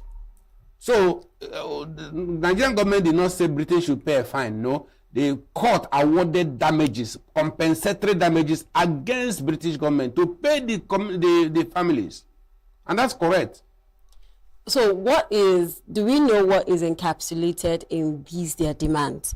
Because demanding money might not really fill up a hurt sometimes, just money. So were there other specific demands that they made? Well, I remember I read in the news that British government was ordered to publish apology in the national newspapers, both in Nigeria and Britain. Apology. Yes, in a situation like this, money cannot bring back the life of the person. No, it cannot. Yes. Cannot. But we just try to assuage, try to pacify. Just do your best to sort of ameliorate the pains. You cannot. There's no way you can get back the life of the person that has been killed. It's not possible. So compensation is like giving him something. It's like ameliorating the pains. So yes, there is a pain, but take this to ameliorate, to sort of calm you down for the loss. You cannot get everything. The person is already dead. So, but take this as compensation. It's not easy to equate life with. No, it's not easy. Those of us that in valuation, I'm also an estate surveyor and valuation scientist. I do valuation of a human being. If somebody is killed by accident, I am the person who developed the formula to do valuation of a human being. Or injury. If you're injured now either by accident or whatever, I can do valuation of the injury, of the amount of money that should be paid to you because of the loss of your arm or loss of life. I can do that valuation, but then it is not absolute. In other words, even if I say it is 100 million, yet 100 million is not enough to replace the life. But just that is only to compensate you to pacify the family, to ameliorate the pains of the family. It's just that. So that's what British government should be able to pay. What is 420 million? It's a small money. Of course, 420 million pounds more money to British government. Yeah. They should be able to pay the families, and everything will be okay. Now, since this is a case between families and the government, the British government, what would you think? And then, of course, the mediator is the Nigerian court system. Are there measures put in place to ensure that the British government complies to these demands? Okay, the thing is this: there is enforcement. Now, what would not happen is enforcement of that order, that judgment. Yes. So we have left the courtroom now. We are going to enforce the judgment, and that's why some people find it difficult. Is it enforceable? I read somebody writing about it, say it's not enforceable. The person doesn't know the law, or if he knows the law, he doesn't know international law. Yes, I did my PhD in international law. So somebody will raise that issue that it's not possible that you cannot sue a sovereign country like Britain. Yes, yes, it's the British government. Yeah, you cannot sue British government because they did not give their consent to be sued in Nigeria. That person is just talking either out of ignorance because either he's not a lawyer or he's a lawyer but not an international lawyer. That's easy. I am an international lawyer. I practice both in the UK and Nigeria, and I'm of dual nationality. I have license to practice in the two countries. But then not only that, I specialize in international law. So that issue about immunity, that issue was settled in 1978. Okay. Yeah, the issue of immunity. That before that time, really, you could not sue a country in another country. You cannot sue Britain, could not sue Britain in Nigeria, or sue Germany in Nigeria, or sue Nigeria in Britain, a sovereign country that time. So there was absolute sovereign immunity. Okay. Maybe that is what that person knew about. Maybe he didn't know when the law changed. Now, but in 1975, something happened. Now, in the 1920s to 1940s, the countries of Asia, like China, Japan, now started entering into businesses. Before, initially, the government had no business to enter business. Initially, a government had no business to do with business. Businesses were left into the hands of private people. Okay. But from 1920s and 40s, countries in Asia like Japan, China, and so on started entering into business ventures. And you know, when you enter into business venture, definitely something may happen. There may be a breach of contract somewhere. Government will now find itself entangled with individual disputes. So by 1975, America passed a law of Sovereign Immunities Act. Okay. In that Sovereign Immunities Act, they now said there has to be a differentiation between acts that are of governmental nature and acts that are contractual and tortious. So in Latin phrase, we call it acta jure imperii and acta jure gestionis. Forget about all those grammar we are speaking, or Latin phrases. Now, act of governmental nature and act of commercial and tortious nature. So by 1978, Britain passed the same law. 1978. Saying now, okay, fine, the acts that are of governmental nature will now be protected by immunity. But acts that are of commercial nature or tortious nature can no longer be protected. So there is acta jure imperii, which is governmental nature. The acta jure gestionis, which is commercial or tortious. So do you know it happened to Nigeria? Nigeria got into trouble. In that 1983, Nigeria got into trouble. CBN, Central Bank of Nigeria, was sued in America. What happened? It happened that in 1975, Nigeria was booming, the oil boom. So Nigeria blew a trumpet and said they wanted 420,000 metric tons of cement. They entered into a business with Validian BV, a company in Germany, Amsterdam. So to supply 420,000 metric tons of cement. And then there were conditions or terms of agreement. Nigerian government was to provide irrevocable letters of credit. And the Validian company in Amsterdam nominated a bank in Amsterdam to be the bank from which the letter of credit should be paid. The Nigerian government went to America and raised letter of credit by CBN to be paid by a bank in America called Guarantee Bank, Morgan Guarantee Trust Bank. Okay, fine. Even though it was not proper, it was a violation, but still, the Validian company allowed it. 420,000 metric tons. So what they did now, it was so big. So they now subcontracted to another company called Interboco to supply more cement to fulfill the order that Nigeria needed. Okay. You know, Nigeria now opened its border and called for supplies of cement all over the world, from all over the world. And now, many ships were coming into Nigeria with loads of cement. Loads of cement. Meanwhile, they had an agreement with a Validian company in Amsterdam to supply 420,000. But then they now asked so many other people to supply. You know that Nigeria was flooded with cement. Meanwhile, Validian was saying, we have agreement with you. They said, in fact, CBN now made a policy and said only those that have arrived within 2 months of this thing will be paid. So that they now sort of hit the Validian under the bed. Validian said no, they sued. They sued the federal government, sued CBN. CBN raised the issue. Oh, we are government. You cannot sue us. They sued CBN in district court in America. The district court relied on that law and said, it's true, this is CBN, it is federal government, you cannot sue. So, Validian company lost at the district court. They appealed to Court of Appeal. Court of Appeal also gave them judgment and said, you cannot sue CBN, no, because Validians will say, no, it's wrong. That this is commercial matter. It's not. So they went to Supreme Court in America. Supreme Court reversed the whole thing and said CBN must be held responsible.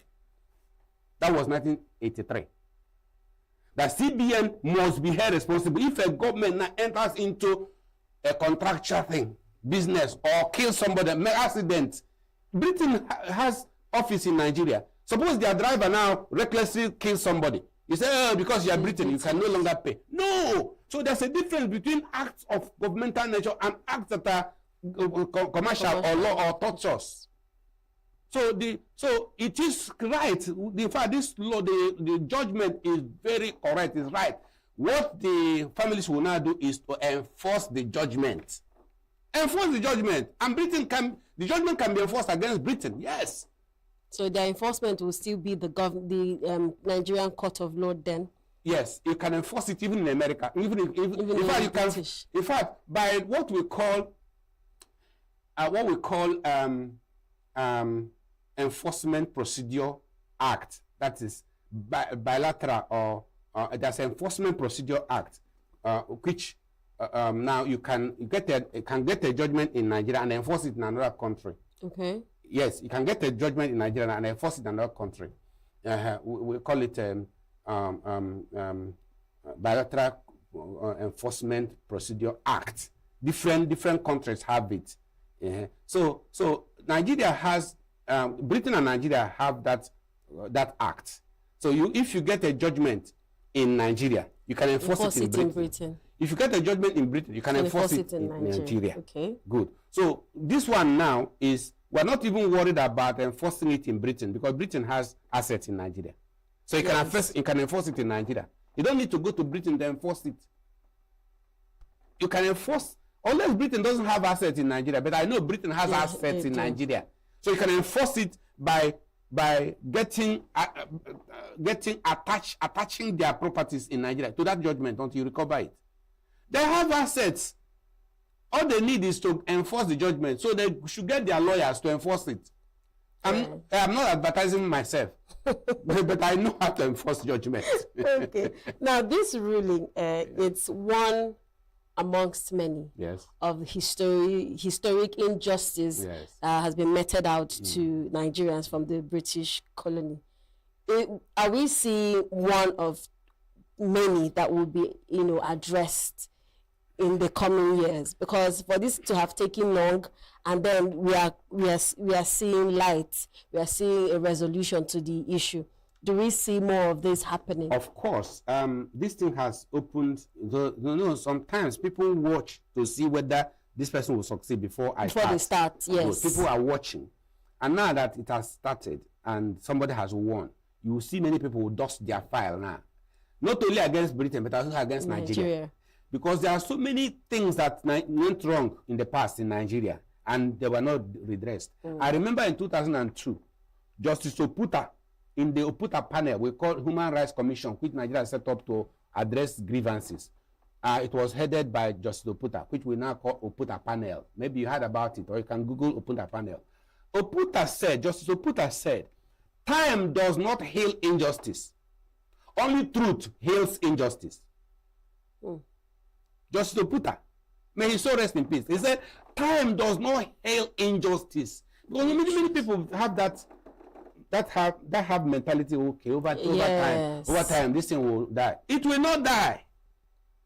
It is recorded. There is evidence, and it is there. So let us heed to Oputa panel. Oputa panel said, time does not heal injustice. Only truth can heal injustice. So all those things we covered up, they will eventually come up. In fact, Jesus Christ said it in his episode, that there is nothing covered that will not be made up one day. No secret will not. One day it will come up again. So why don't you resolve it now before it becomes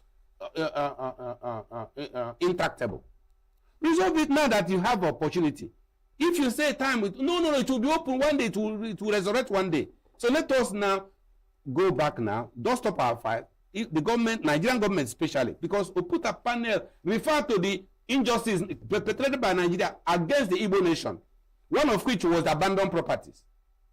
They took us as Nigerians and then said our properties were abandoned and sold our property and took our money, gave us 20 pounds and took all our millions and said we are yet we are Nigerians. We are not now. It's either we are Nigerians or we are not. So they have not returned our money. They gave us 20 pounds each. No matter how many millions you had in bank, they will give you 20 pounds. And then and take all our buildings. So these are injustice. Oputa said, go and resolve this thing. Have they resolved these things? No.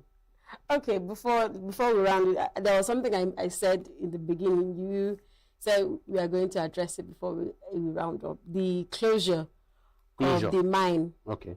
I mean, yes. Okay. The closure. How, if this was the incident that led to the closure? No. What happened is that you see, before this, the coal was used to generate electricity, and that was actually why they built this railway in 1908 from ENUGU to Port Harcourt, because they needed coal to power the factories in Europe and heat up themselves.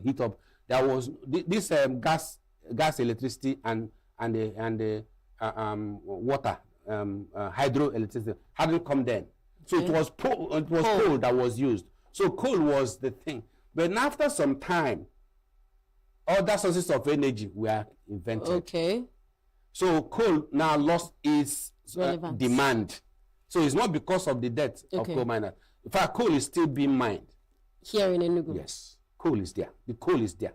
All they need now is go and refurbish and get people. Coal is still being used.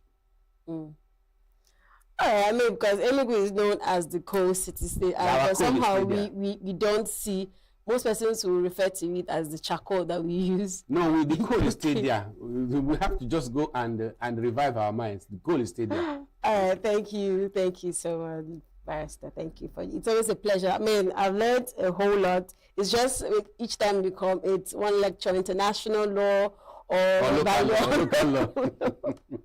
Honestly, I really hope that this British government responds in time and compensates, because if you don't, there'll be enforcement. Yes, it just keeps progressing. We'll enforce it. Lawyers will enforce it. Britain has assets in Nigeria. We can enforce it and sell their properties. Yeah, and they wouldn't want a situation that they will have to start contending with Nigeria. So they would want to. We are hoping that they would want to enforce and respond to comply and pay, and then there will be peace. Because if they don't pay, definitely we'll fight and recover the money. 420 million pounds. Yes, we'll recover it. They have assets worth more than that in Nigeria. You don't need to go to Britain to enforce this thing. No, we can enforce it in Nigeria. So let the families get ready to enforce it. Get your lawyers. You said that because I asked the question earlier if this is the first of many cases that will be brought up, and then you said it's also affects Nigeria against the Nigerian government. Now, with the Nigerian judicial system that we have for ourselves, do you think such cases, when it's brought to a Nigerian court, not against any foreign body now, would get this same attention? Okay, we have. You see, this Justice Onovo is one of the few that are fearless judges. There was a time when judges were really judges who would look at the government eyeball to eyeball and slam a judgment against the government. No longer now.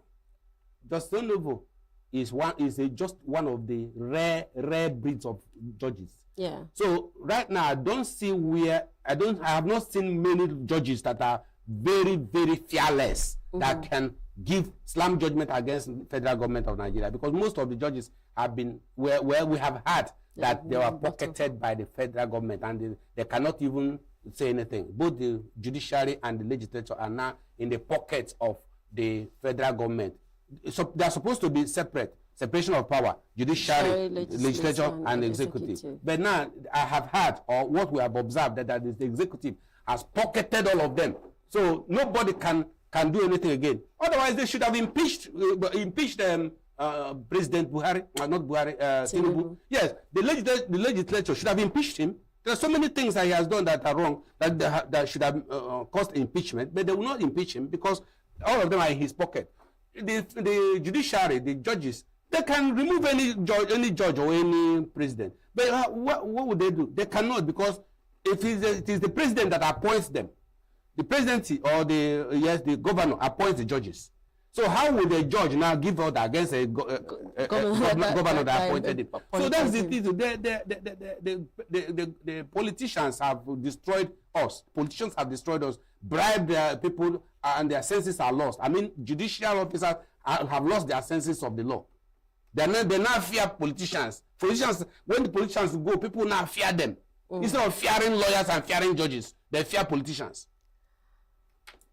It's a quite sad situation, honestly, because everyone will think that the judiciary system is the highest. If anything happens, you are looking up to the judge, to the courts, to protect and defend you. But that's the case. Anyway, this is still Nigeria. We still pray and hope for the best. Thank you so much for joining this morning. It's a pleasure having you. Do have yourself a wonderful, wonderful day. Thank you. Thank you. All right, we'll be right back. Stay with us. Health is more than a diagnosis. It's your lifestyle, your choices, and your future. Join us on Inside Health, your weekly deep dive into the stories, science, and solutions shaping your well-being. From expert interviews to real-life journeys of healing and hope, we cover it all. One of the complications of cancer management or treatment is they have some of them at one point in time. You see them having anemia. Okay, so you see them at times being transfused. But at the same time, you come in with a diet. Nutrition, mental health, innovations in medicine, fitness, and everyday wellness. Whether you're managing a condition, staying informed, or just living your best life, Inside Health is your trusted guide. I'm Signaturetv, and I'll be with you every week on Inside Health, only on Signaturetv.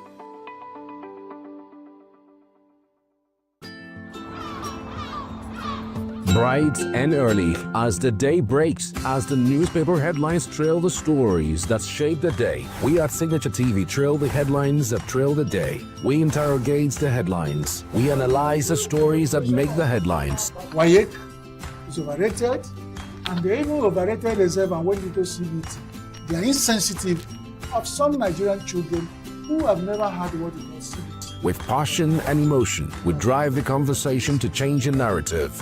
Let nobody be deceived by Nigerian high level of performing in agriculture export. We are still where we are. Newspaper review on Signature TV every morning on Signature Morning weekdays and Signature New Day weekends. Newspaper review on Signature TV. We do not just review the headlines, we make the headlines relevant to our daily lives.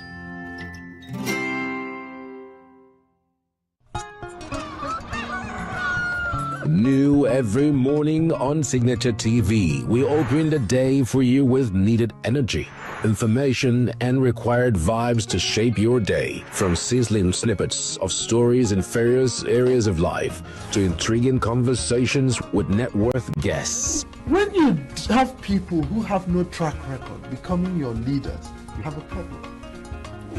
There is no outstanding gratuity when Obi took over from me. I left in all the accounts of Anambra State 13.8 billion for him. Your day cannot be complete without Signature Morning on weekdays and Signature New Day on weekends. There is no better way to start your day except Signature Morning and Signature New Day every day on Signature TV.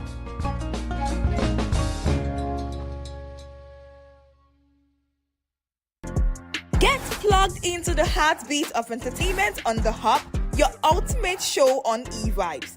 From trending stories and social media drama to top charting music, must-watch movies and exciting moments from the world of arts, we've got it all. Join us for unmissable conversations with your favorite entertainment personalities, plus fun segments every week. I should try harder. So, Okay, I don't know that one.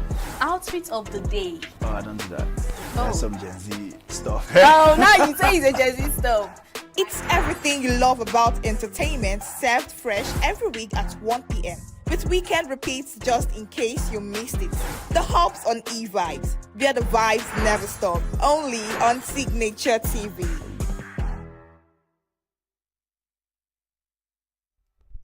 Welcome back. Now we're moving over to Rivers State and the refinery system in Nigeria, petroleum, oil in Nigeria. With the recent incidents going on in Rivers State and Nigeria and the abandoned refinery in Port Harcourt. I mean, you often ask, oh, Nigeria is a country blessed with resources, blessed with minerals, and somehow we are not up to par in the production, probably because the government does not pay attention to some of the refineries, and the very ones that are available are not being properly taken care of. Now, this morning we're asking, has NNPCL given up on the resuscitation of the refinery in Port Harcourt? Have they given up? Are we seeing, oh, as it has packed up last year, it was refurbished last year, a certain amount was put into reviving it, and then it was restarted in November 2024, and then shut down May last year.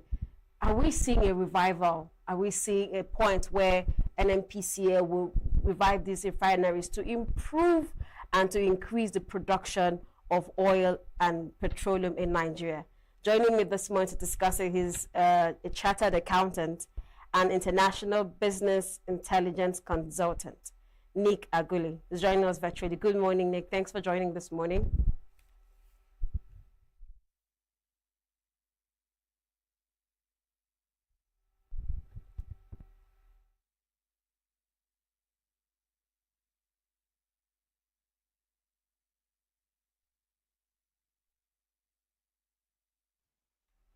Okay. All right. Thanks for. Can you hear me now? Are you hearing me? Yes, I can hear you. Yes, I can hear you. All right. Thank you for joining me this morning. So let's start off with a very, very bold question. When it comes to production, or yes, the production of petroleum in Nigeria and who is in charge of it. How is the president, who is the GCFR, who is in charge, who should be in charge of every other thing, and also have ministers? How is he the Minister of Petroleum in Nigeria? Okay, so the ministers appointed the prerogative of the president. What the Constitution has said is that the Constitution has tied the hands of the president, that he cannot govern Nigeria alone. He has to appoint a minister to assist him. The Constitution typically says there shall be a minister from each state of the federation. So by constitutional provision, it means that Nigeria will at any point in time have a minimum of 36 ministers, each representing a state. Now, that the president is to assign to a minister is not provided by the Constitution. That is left to the president in his state as leader of the executive arm of government to assign. And the President Tinubu has followed the steps of his decision, which is Buhari or President Buhari, to appoint to himself the headship of the ministry. So just like Buhari did for 8 years, President Tinubu has now done getting 3 years as the Minister of Petroleum. And for me, I would say that it is totally unnecessary. He doesn't even, the president is not required under law to be the minister. As we can all see, this president is traveling a lot. This president is moving from one place to the other. In fact, this year, the president is already away for 23 days this year. And the president was away out of the country for 169 days last year. That means he was out of the country for longer than he was in the country. So the president didn't need to appoint to himself this he needed to compare Nigeria as pretend over this ministry. Who will be there for this ministry on a day-to-day basis? The president appointed 2 ministers of state, one for oil, the other for gas. But to be honest, a minister of state does not have the executive powers that a cabinet minister has. So I think the Nigerian energy sector requires a lot more attention that President Tinubu seems to be giving to it, and it will be better for the president to relinquish this portfolio of petroleum minister and people who can be there every day to ensure that our energy sector grows, because we are not pointing our weight. You see, the United States of America has got 50 billion barrels of crude oil reserves, and they are producing 13 million barrels per day. 13 million. And we have 38 billion barrels. So, we have like 70% of America's reserves. And we're only producing 1.2 billion. So we're just producing like 10% of America's producing with their reserves. And they keep talking about we'll produce 2 million, we'll produce 3 million, and it never happens. And that is because we're not giving enough attention to what petroleum is needed. The energy sector generally in Nigeria is needed. We are below production in terms of crude and petroleum refinery. Speaking on that, let's go back to our conversation, the Port Harcourt refinery. Seeing that we are not producing up to par, and we have a refinery that has been closed down, what are before we get into the other reasons why it was shut down, what are the primary reasons, or what were the primary reasons behind NNPCL's decision to shut down the refinery in Port Harcourt? So we have 4 refineries. that are in the control of the NNPCL, 4 of them. And the refineries based in Port Harcourt. In Port Harcourt, you have 2 refineries, the old one and the new one. And then you have a refinery, so there are 4 refineries. And none of these refineries is refining products. In fact, all the refineries have refined products for as far back as, let's say, 20 years. Because even when they came and said Port Harcourt was refining, we all got to know thereafter that they were just blending. They were not refining as in the name of refining. So these refineries are not producing any products because they are down. They are technically and mechanically down. These refineries have not been of strength like NPCL. And for me, the reason is not because these refineries cannot be fixed. The refineries can't be fixed. The refineries are machines and systems which can be fixed. As we can see, Dangote, has come to build a refinery in the Lekki area in Lagos. And the refinery has been in operation now for 2 years or more. And we have not had a case to show that. So you can see that it is very possible to operate a refinery all year round if the right things are to be done. A refinery is a machine pretty much like a car is a machine, a generator's machine. If a car as a machine is required to be serviced, is required to be injected with petrol and all of that, and you don't do that, petrol, for instance, it's not going to work. No matter what you try, even if you like, you can go to all-night prayer and people of the it's not going to work. So this is what is happening to our refineries. The NNPCL, which is the Nigerian company, Nigerian oil company, that has been even charge of these refineries, have let us down as a nation.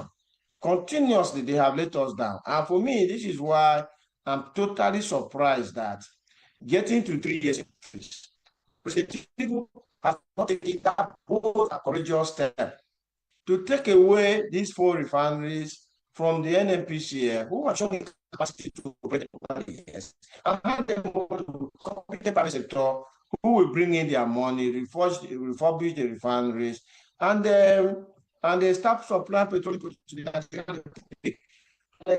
In fact, the president is being fair to Nigerians because one of President Tinubu's cardinal reforms, as he calls them, is the removal of fuel subsidy. And immediately the president removed fuel subsidy, which I mean is a good thing that he removed the fuel subsidy because of the criminality that was happening with it. Immediately the price of petrol rose from 200 to 9,000 naira. And the only way the president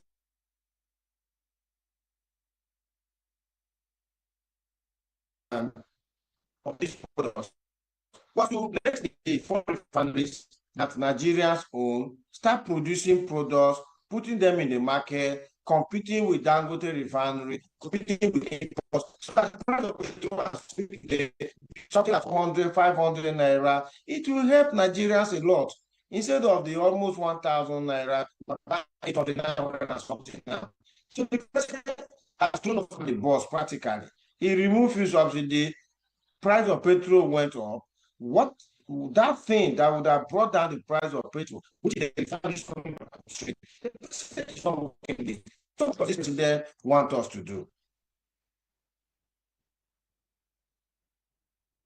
A couple of minutes ago that the production rates of Dangote refinery and other refineries, the OPEC refinery, Walter Smith, you know, we see these other refineries producing 10,000 BPSD, 5,000, 10,000, but we see Dangote producing 650,000 a week or a day. I don't know if that's correct. Now, you've mentioned the price hike of petroleum. Would you say that it's because there is a certain monopoly on production, seeing that majority of the produce is coming from one particular source?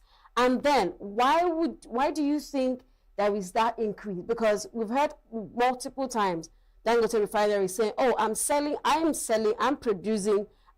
out at, say, 650 or 550. But when you come to retail stations, you're seeing them selling 800, you're seeing some selling 1,000. Why do you think that disparity is, and why is there a monopoly on Dangote refineries?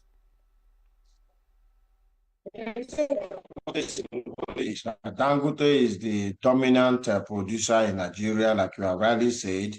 The other smaller refineries, like what I said, they're producing 10,000 or less barrels per day. They're refining 10,000 barrels or less per day, which is really nothing. If you look at Nigeria's population, so it's a monopoly that he created. He's a monopoly because he's the only businessman who stepped up to build a big refinery. And what should have happened is that the government already has 4 refineries that should have really not taken steps to the private sector who will refurbish them. I mean, some of our don't even know that. They bought these NNPCL refineries during the president of Signaturetv.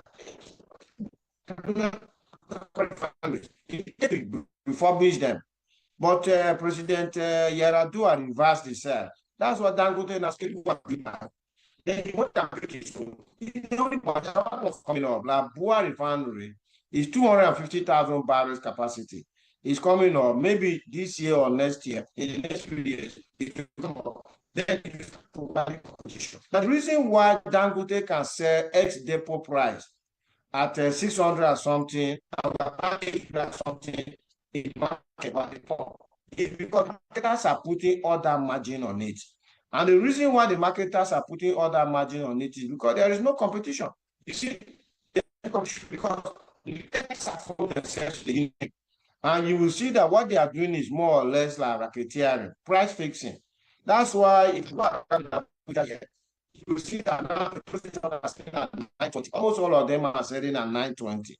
That is not supposed to be the case, but more so that they are getting their products from one source. If Dangote says ex-depot price 690, Bua can say 650 to try and take the market. And that is the kind of competition that we need. But the point is that President Xi is being very unfair to Nigeria. You cannot, as a president, remove subsidy. And Nigerians are now buying petrol at almost 1,000 from the 180 so that buying. And the refineries that should drive down the price, bring competition into the sector. You are not doing anything about it, Mr. President. What do you want Nigeria to do? It's about these 4 NNPC refineries. We now hear that, oh, the refineries are useless. They now have no value. Can you put them in the market and let the market be what that these refineries have no value? Because if you put the refineries in the market and nobody comes to buy, that is when we will now know that the refineries have no value. But we have not even tested the refineries in Kenya. Okay, in 2007, when President Obasanjo sold the refineries were valued at $1.1 billion. That was the valuation.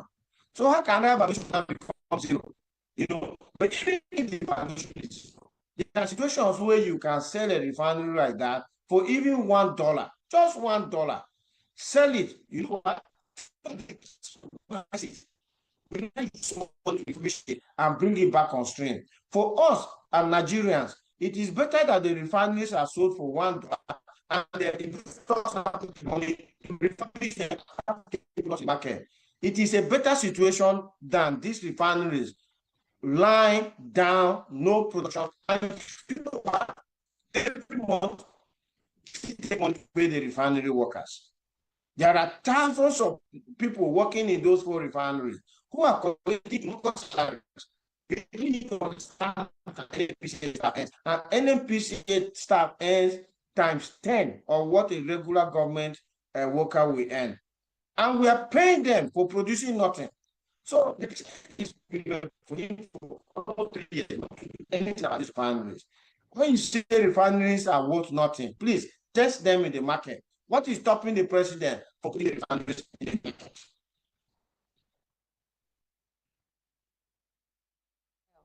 Is because they have plans of resuscitating it. I mean, is it safe to say that because you've said that they've come out to say, oh, these refineries are of no value, but they wouldn't want to sell? Is it because they want to revive it, somewhere in the future, or they just want to keep it there? So it is said that, oh, Nigeria still have refineries that they are yet to, refurbish and revitalize. Could that be the case in this instance? If that is their position, to say that the refineries are worthless, and they say that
we say, oh, the refineries are worthless, yet we don't want to bring private sector, bring for the refinery.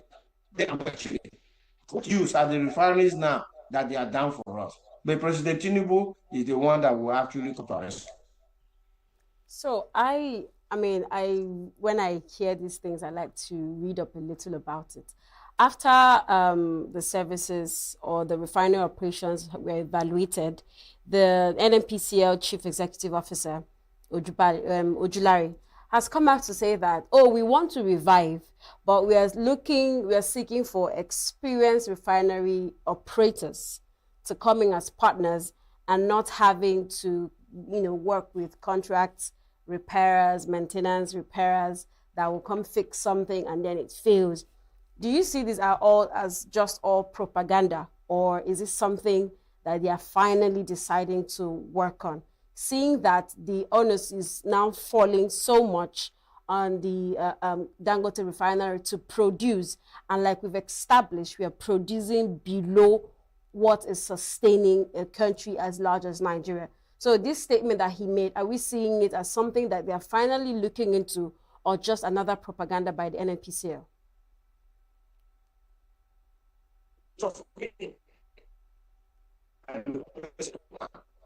I never worked in government. Perhaps the only claim I can have to have worked in government was when I was a teacher at the university. That went into the oil industry.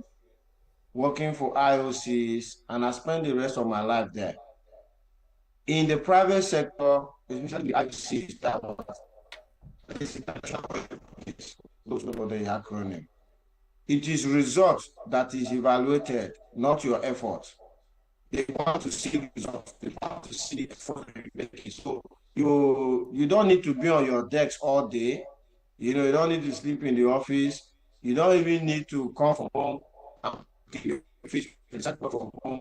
They don't care about that. They just want to see you produce results. You know, so for me, that is the orientation that I have.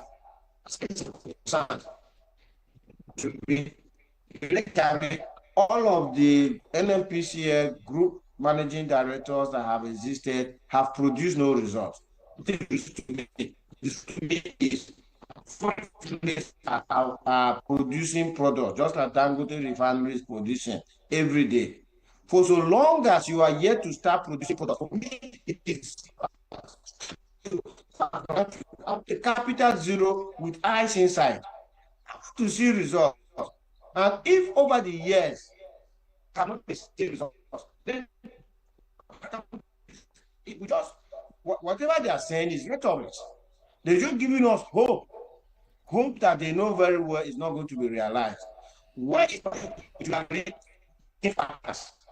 Who does it think that's going to bring money into the NNPC system to partner with the NNPC?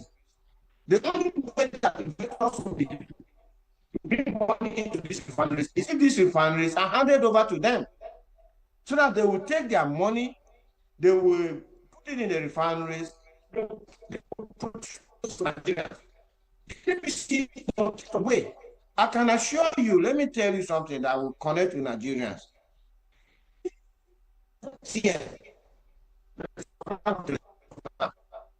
Supposed to come and partner with NITEL, which was the government company that was doing telephone, so that MTV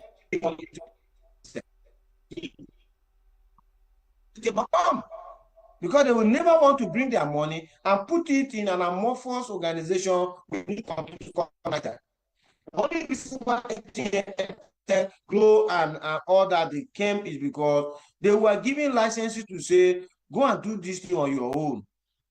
So there is absolutely no way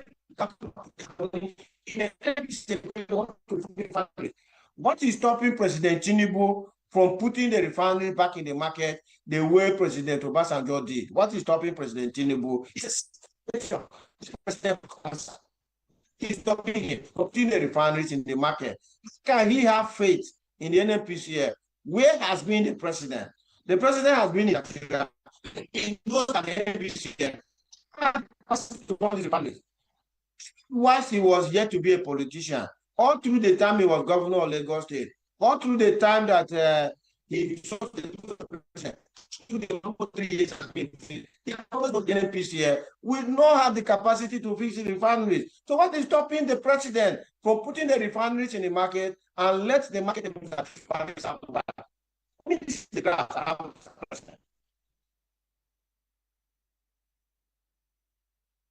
Just heartbreaking to see that one of the major things that Nigeria is known for is gradually going into decline, gradually deteriorating. I mean, we have refineries that would help boost our economy, increase, make life more suitable for Nigerians, but somehow the government and the people in power either do not seem to care, or they have a way of siphoning and channeling it to one and leaving the others to suffer. Anyway, that's for NNPC and their issues with the refineries. Thank you so much for joining. I hope, with all that Ojulari has said, that it's not going to be just talks this time. We're going to see in the nearest months or weeks where we hear that, finally, we are looking into the refinery in Port Harcourt, at least to help lessen the burden on Dangote refinery, or maybe to assist and improve our economy and the lives of citizens of Nigeria. Thank you so much, Nick Agule. Thank you for joining me this morning. And do have yourself a wonderful, wonderful day. Thank you very much. And a nice Saturday to our That viewers. was Nick Agule joining us on the show this morning. We hope that the NNPCL finally resuscitates the refinery in Port Harcourt. I mean, how is it heard that Port Harcourt, Rivers State, a state that is blessed with resources, minerals, oil, and then there is no refinery to produce them? There is no refinery to help bring and refine them and put out in the market for months and months on ending. This is something that we really need to consider. Speak it out, say it, loud it, and make sure that somebody hears it, the government hears it and understands and gets to know how we feel about these things, these structures that have been set up and how they are letting it decay and spoil, how it's affecting our economy. We'll take a short break, and when we come back, with our last conversation for this morning, we're discussing the legal implications, DNA testing. A lot has been said, a lot is being said, a lot has happened, families are being destroyed, things are being cooked up when it comes to DNA testing. But this morning, we want to understand, we want to evaluate, we want to dissect this conversation. We'll be right back. Do stay with us. New every morning on Signature TV, we open the day for you with needed energy, information, and required vibes to shape your day. From sizzling snippets of stories in various areas of life to intriguing conversations with net worth guests. When you have people who have no track record becoming your leaders, you have a problem. There's no outstanding graduate when Obi took over from me. I left in all the accounts of Anambra State 13.8 billion for him. Your day cannot be complete without Signature Morning on weekdays and Signature New Day on weekends. There is no better way to start your day except Signature Morning and Signature New Day every day on Signature TV.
Get plugged into the heartbeat of entertainment on The Hub, your ultimate show on e-vibes. From trending stories and social media drama to top charting music, must-watch movies and exciting moments from the world of arts, we've got it all. Join us for unmissable conversations with your favorite entertainment personalities, plus fun segments every week. So I should try harder. So Okay, I don't know that one. outfit of the day. Oh, I don't do that. Oh. That's some Gen Z stuff. Oh, now you say it's a Gen Z stuff. It's everything you love about entertainment, served fresh every week at 1 p.m. with weekend repeats just in case you missed it. The Hubs on e-vibes, where the vibes never stop. Only on Signature TV.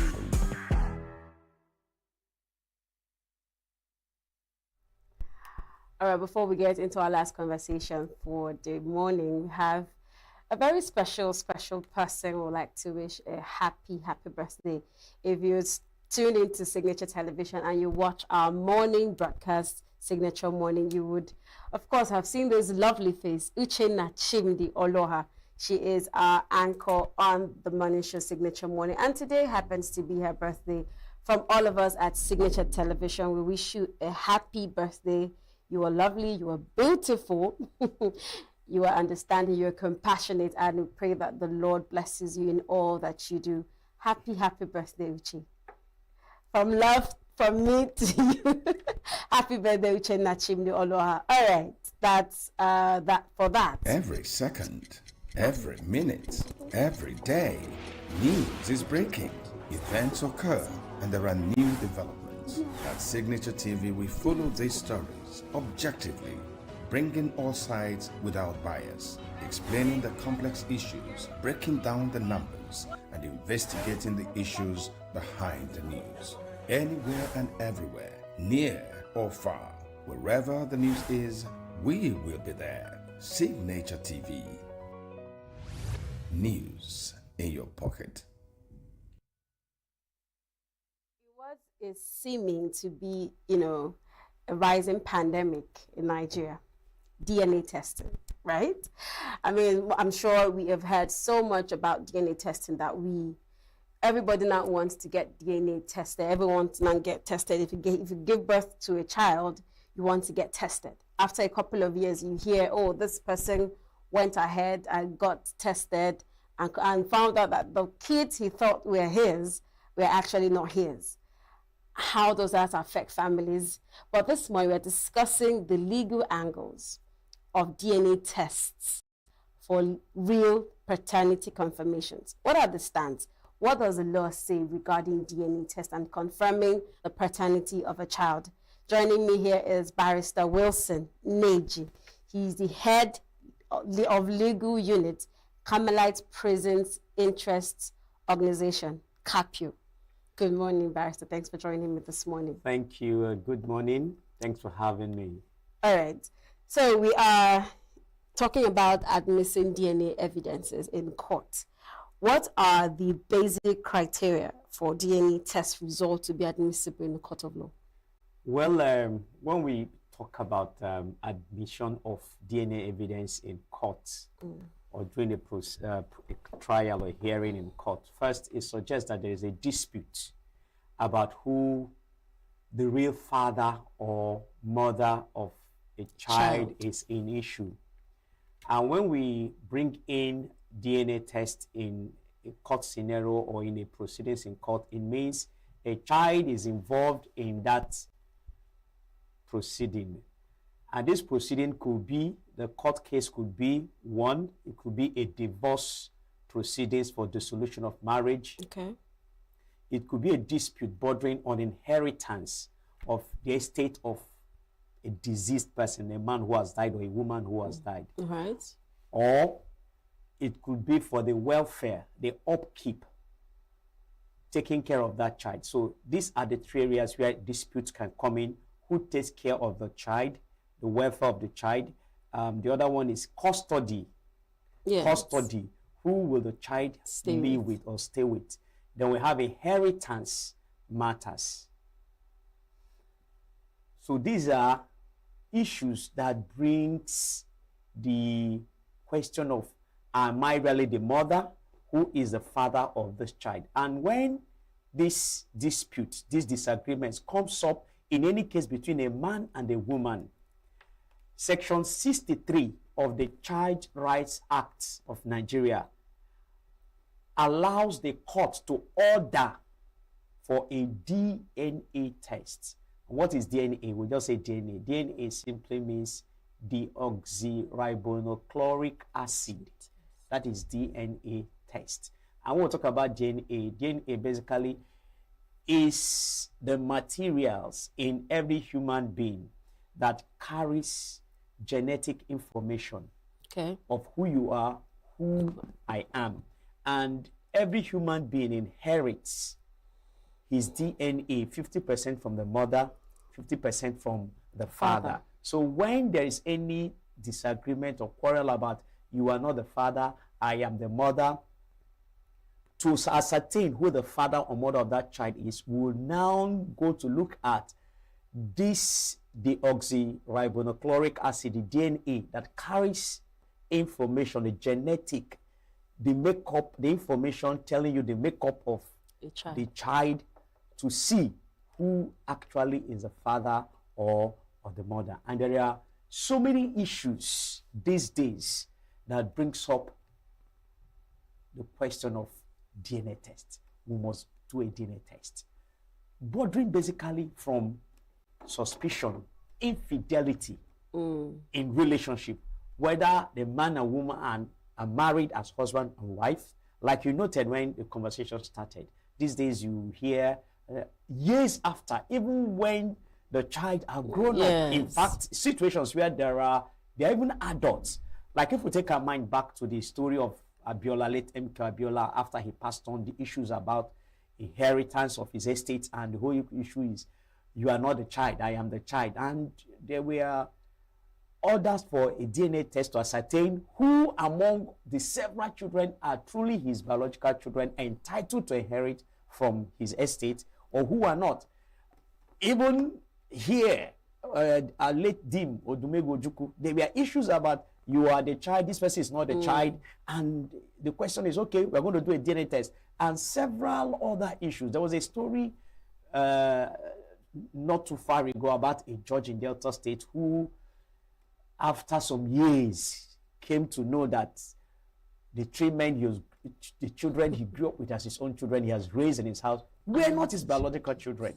And these are the questions, the circumstances that have brought the issue of, am I really the father and mother? And these days too, many times we will say paternity test, who is the real father. There is also the issue of who the mother is. With the trend of sale of children, baby making factories, baby making clinics, I have found out as a lawyer that many families, many women, many men do not follow the proper procedure for adoption. You just wake up, you see a woman and the husband, she's carrying a baby. Ask them for the documents of adoption, you won't find. Ask them the processes they went through to adopt that child, you won't. You just hear they went somewhere, you just hear a baby got missing in one clinic. You hear all kinds of story about child trafficking. So you also find this trend these days that many families are not following the proper procedure for adoption. They buy and sell babies. They buy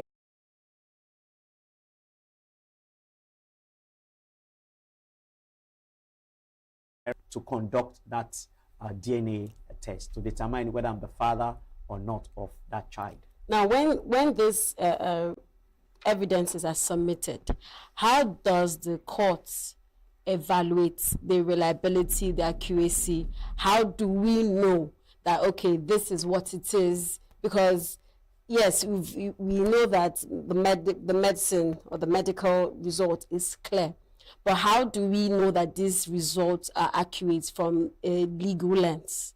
Okay. Now, if the dispute, like the proceeding is already in court, and the issue is who is the father or mother of this child, the court, in making the order for the parents to go for a DNA test, can order that this DNA test should be conducted in so and so place, for instance, or should be conducted at the University of Nigeria Teaching Hospital, or at the ENUGU State University of Technology Teaching Hospital, Parkland, or should be conducted at this and this medical laboratory. So the court can be specific as to when, how, and where the DNA test should be carried out. So when the result comes, it will be acceptable. Or the court can also put guidelines as to who and where this DNA test can be conducted. Because I am aware in Nigeria it's not yet so common, but I know laboratories, even in ENUGU, that can conduct a DNA test. And medically, once the procedures are followed rightly, the result is always trustworthy and accepted. And the report is, most DNA test comes out as 99.9% accurate as to the outcome, whether this person is the mother or this person is the father of that child. So once the court orders it, or maybe one of the parents comes, we have earlier conducted the DNA test. The court will, of course, will find out from both parties, is it true? How did it conduct it? And once the court is satisfied that, yes, this result can be trusted, of course, the courts can act on such result of the DNA, accept it as evidence to determine that this is the father or this is the mother. And once the court does that, the court will definitely impose on the man his duties as a father, because it is a criminal offense by the section 214 of the ENUGU State Criminal Code law that you have a duty to take care of the product of a sexual intercourse. So whether we are married or not and we have children, it is on me. I have a duty in law to take care of that child. And it will be a crime on my part if I neglect or refuse to take care of my child that I had with a woman, whether legally in marriage or out of wedlock. It's a duty on me, and it's a crime. I can be prosecuted for abandoning my parental responsibilities towards a child I had with a woman. So the woman can, in showing that I'm the father, insist on a DNA test. If she doesn't get my consent because I'm denying, of course she can approach the court for the court to order me to go for that DNA test. And if the result shows that I am the father, the duty comes on me to take care of that child. And it can start from, the court can give me a bill from when the woman became pregnant. All I ought to have done during pregnancy till that. And I've seen cases where bills of, it comes up to some millions. And that's why it's a big issue. Because when the woman was pregnant, I had a duty to take care of her and the baby till childbirth and onwards. So if I had failed in such responsibilities, the court can give me a bill. The woman can bring a bill. I've done this, I've spent this and all that. And of course, it's on me to pay and continue taking care of that child as the father of that child. So it's not just about building relationships, you know, having side chicks. Are you ready to take care of the products, the children from that relationship? Now, you know, we've had cases where they come out and tell you, oh, you don't know your father, you don't know your mother, but someone else raised you. As an African family, this idea of DNA, is it safe to say that it is destroying our fabrics? Because, I mean, the emergence of DNA has been silent, or the concept of DNA testing has been silent since, say, the past 5 years. And it's not something that is familiar, or we are familiar with as Africans. Every child is everybody's children, right? Yeah. Now, is any child, my first question is any child really illegal? No. Is any child really a bastard? Because no. It's as if when you find out that the child is not your, oh, everything I've done, there is this disappointment, but you've loved this child over the years. Why does that have to change anything? Like I noted earlier, it's because of the growing trend of promiscuity, unfaithfulness in relationship, not just marriage. And that is what has given rise to this issue of DNA. In our African society, women are known to be faithful, obedient to their husbands. So it was rare to hear cases of promiscuity, unfaithfulness in marriages. And so, and in law also, every child of a married couple is deemed, is presumed the child of the man and the woman, whether they live together or not. Whether I'm living with my wife in ENUGU, we have a child, the law sees that child as my child. And if we're married, my wife works in Abuja, I work in Port Harcourt.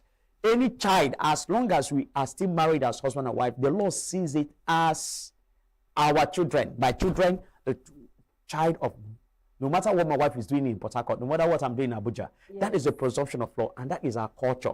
But it comes to a point these days, because we don't stay together, because of the pursuit for wealth, for fame, for power, for money, we see people doing all kinds of things. We hear stories, even to get a job, you have to sleep with a man or do some dirty things.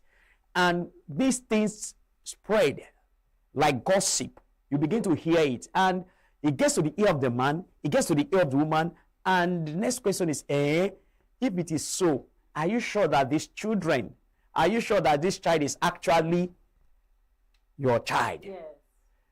You know, again, like you said, this thing is like destroying our culture and fabric as family, because African culture is that a child, my child is a child of the community. Why? Because we have cultures, accepted cultures and practices that even allow a woman to have children. For instance, like Nkuchi, where a man dies without a male child or without a child, the woman is allowed to be remarried by the brother of the late man, and any child they have is deemed and seen as the children of the deceased brother. We have also seen situations where the man have only female children or no child at all. The woman is officially within the custom community allowed to get pregnant and bear children for the man in the husband's house. And those children are allowed and seen as the children of the deceased man or the husband. So we have different African cultures that, in quotes, permits, in quotes, promiscuity, so to say. Yes, because if this has been allowed for so long, it's just safe to assume that, oh, DNA has come to probably limit this promiscuity and let everybody know that if I am fathering a child, I know I am fathering a child. Let me not go and be carrying the responsibility of someone else. But some other person would have the thought that, I mean, this child lives in your house. You might as well take care of the child. Sure. Because, like, there's a case in court about 2 weeks ago. The case emanated from ENUGU here. What was the problem? The man who is deceased, who has died, had 2 wives. The first wife had 2 girls. The second wife had 3 girls. None of the 2 wives gave birth to a male child. One of the daughters of the man from the first wife now had a son out of wedlock in her father's house. And the argument is that the man, before he died, acknowledged, accepted that grandson as his son. And the custom of Ngo allows that to happen. Since the daughter they marry, and this happened in a man's lifetime, and he, so to say, customarily adopted and accepted it. And it is common even in my own community. Sorry, I mean, his grandchild This became his son directly by custom to inherit and continue his name, his lineage. And this is admissible in court. The customary. The court ruled that that is the position the court took. That you cannot come now to say the man had only 5 girls and had no son. And now because the problem is between the children of the 2 women. These people are saying, we are 3 girls, you people are 2 girls. You cannot now use your son to inherit and take everything of her father. The son is not a biological child of our father. But he adopted him. That is it. And that's the African custom. And that's what the court went with. The court said, if the man did this in his lifetime, I cannot come now to say the son is not the man's child. And you know the funniest thing, the son now is actually a graduate, has finished school. So it's not like a baby. This indeed just happened yesterday. And these are the scenario we find in many African culture. Why DNA? 1, greed. 2, selfishness. Because we have seen in our communities where one uncle, one auntie, one brother, one sister comes to say, this land belongs to me. This compound land belongs to me. My brother had no male child. I am taking over everything. And the other person said, no. He adopted his son. The daughter had this son. This happened, this happened. This is a child of the man. And the matter goes to court. In a bid to resolve the argument, DNA comes in. Who is the actual biological child of this?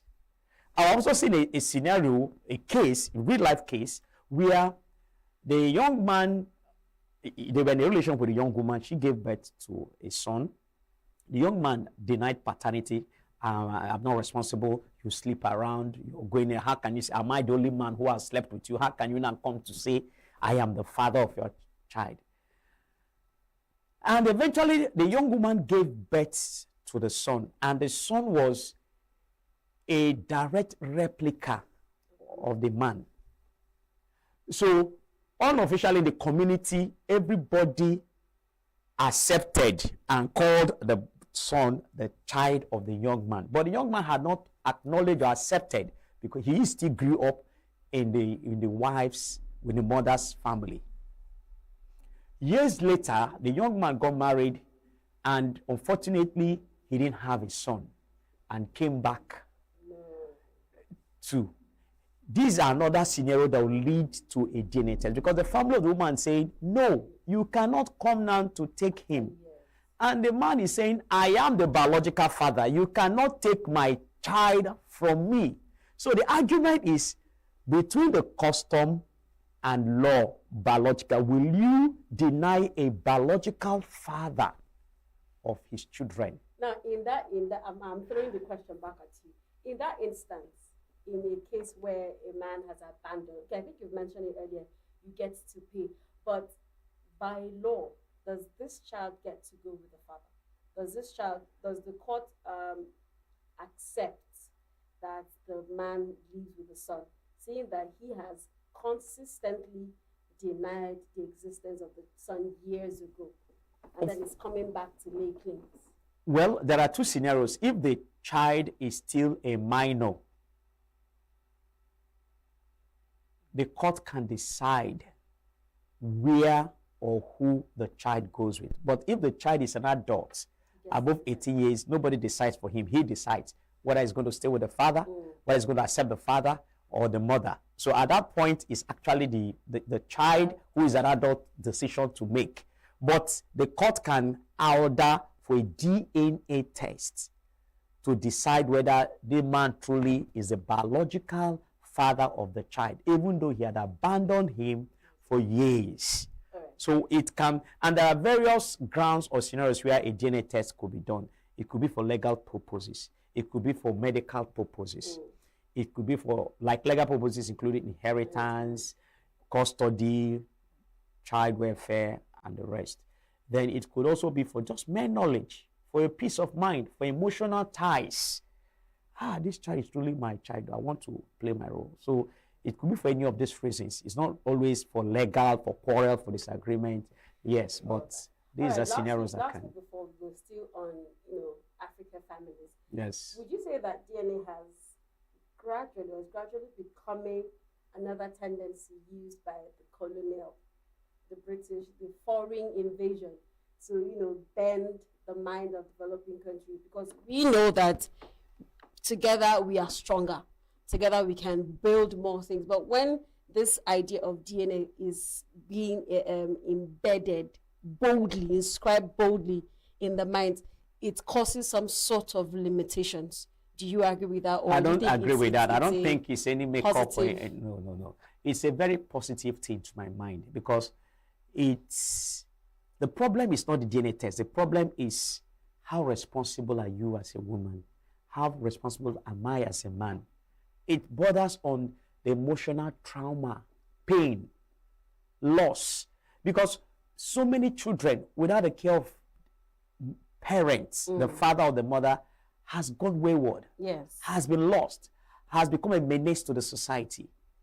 This wouldn't have happened if the man played his role in the life of that child as a father, if the woman played a role in the life of that child as a mother. So what does that have to do with the white men coming with DNA test? DNA test is just like any other thing you see in medical science. It's just like treating malaria, just like cancer treatment, just like immunization. So if we have accepted breakthroughs in medicine and we have accepted medical science as a way of living longer, our well-being, our health and all that, DNA is a part of, it's a scientific measure to sort out the issue of parenthood, which for me, there's nothing negative. It's not a colonial idea. It's a medical science, a breakthrough in medical science that have come to solve these issues of, paternity or maternity, child custody and all that. So if a man is wayward, if a man is irresponsible, what does that got to do with a white man? If a woman is wayward, if a woman is irresponsible, what does that got to do with? It's just that our society has chased the Western lifestyle, the Oyibo lifestyle, education, the fight for equality, women's rights, gender matters, and we're all bringing these things. And these are the things that have also brought in DNA. A woman will come to say no, the man will come to say no. You know, it's about our lifestyle and our willingness to be disciplined and be responsible in our sexual relationships. Sure. You can't you can't have a child and turn as if it never happened. You know, like many men say, no, this girl, this wayward girl sleeping around with every man. Now she wants me to father her child. I'm not going to father it. But definitely, a man is responsible, no matter how wayward the woman is. A man got her pregnant. How do you now find out among the several men she's sleeping with who exactly got her pregnant? DNA. Is it a bad thing? No, it's not. All right, thank you, Barrister Wilson, this morning. Thank you for, helping us unpack. It's really an unpacking. It was really an unpacking. Thank you so much for joining. And hopefully, you can't pick and choose what you want to accept in science. You can't pick and choose. No. All right, thank you so much for joining. And do have yourself a wonderful, wonderful day. Thank you for having me. I'm grateful. All right, this is still New Day. When we come back, it will be time for where we bring to you highlights of the conversations we have had in the course of the week. It will be time for retrospect. Sit back and enjoy. We'll be right back. Bright and early as the day breaks, as the newspaper headlines trail the stories that shape the day, we at Signature TV trail the headlines that trail the day. We interrogate the headlines. We analyze the stories that make the headlines. Why it's overrated, and they even overrated themselves and went into CBT. They are insensitive of some Nigerian children who have never had what it was CBT. With passion and emotion, we drive the conversation to change the narrative. Let nobody be deceived by Nigeria high level of performing in agriculture export. We are still where we are. Newspaper review on Signature TV every morning on Signature Morning, weekdays, and Signature New Day, weekends. Newspaper review on Signature TV. We do not just review the headlines, we make the headlines relevant to our daily lives.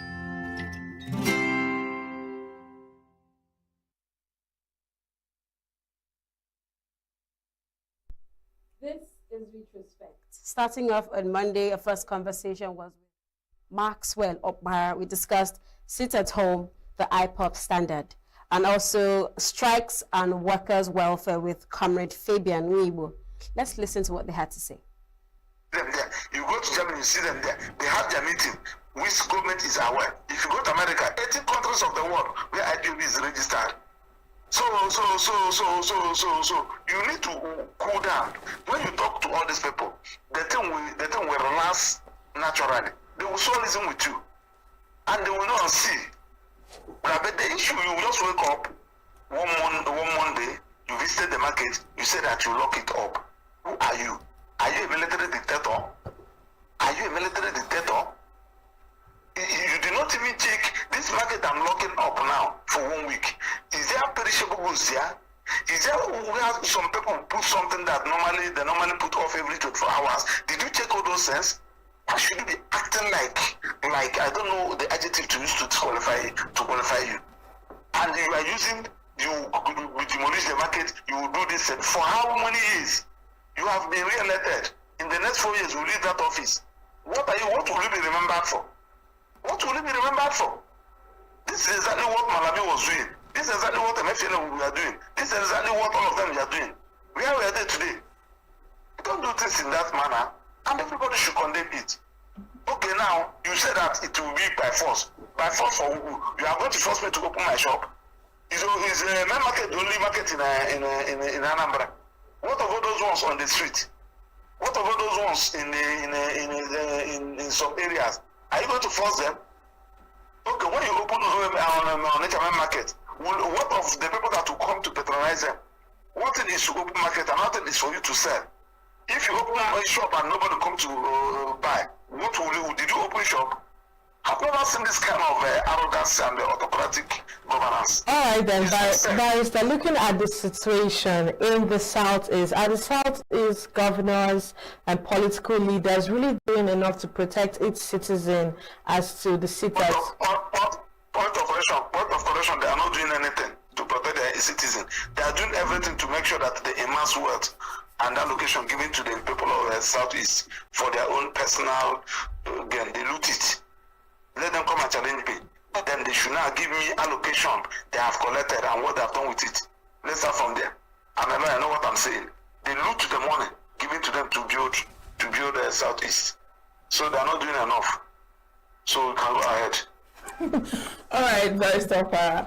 Now, moving on, you've earlier mentioned that everyone, has their own way of showing solidarity to Nnamdi Kanu apart from sitting at home. And you've mentioned that this sit at home is also some individuals' way of showing solidarity. But we also see that most of these sit at home orders are also followed with issues of violence. And so do you acknowledge that some armed groups or some groups claiming to act in Biafra's name may be exploiting this movement or even causing more harm than good at this point? That is the people of Southeast for you. That's an Igbo man for you. You cannot see it. Even Boko Haram, that everybody in the whole world know that they are terrorists, real terrorists, killing people. Are you not seeing Hausa Fulani people telling you that you should not negotiate with them? Have they not been negotiating with them? But in the Southeast, that's an Igbo man for you. They will only be telling you Mazen Nnamdi Kanu is arrogant, Mazen Nnamdi Kanu talks in here, they will only pull their own down. Nobody. It's only few reasonable. The real Igbo people. Remember that some persons came to Igbo and impregnated some persons and they have children for us. And they were answering Emeka, they were answering Chukwudi. That does not mean that they are Igbos. They are real Igbo with Igbo blood. No Igbo with Igbo blood will condemn what Nnamdi Kanu is doing. Yes, of course, he may have one or two shortcomings as a human being in the way he carried it. But you cannot remove it from him that since we started the Igbo, this is the only person that said, with AK-47 in my head, with all the whole Kuduloyi in Nigeria, I will never stop fighting for my people. Either you give my people what they want or let my casket lowered in the grave. He told me this thing in person.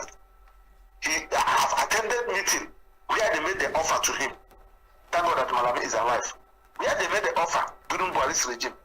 He said, no, if you want me to stop the agitation, you know those things that gave rise to this agitation, go and arrest them. Address them. Carry the Igbos along.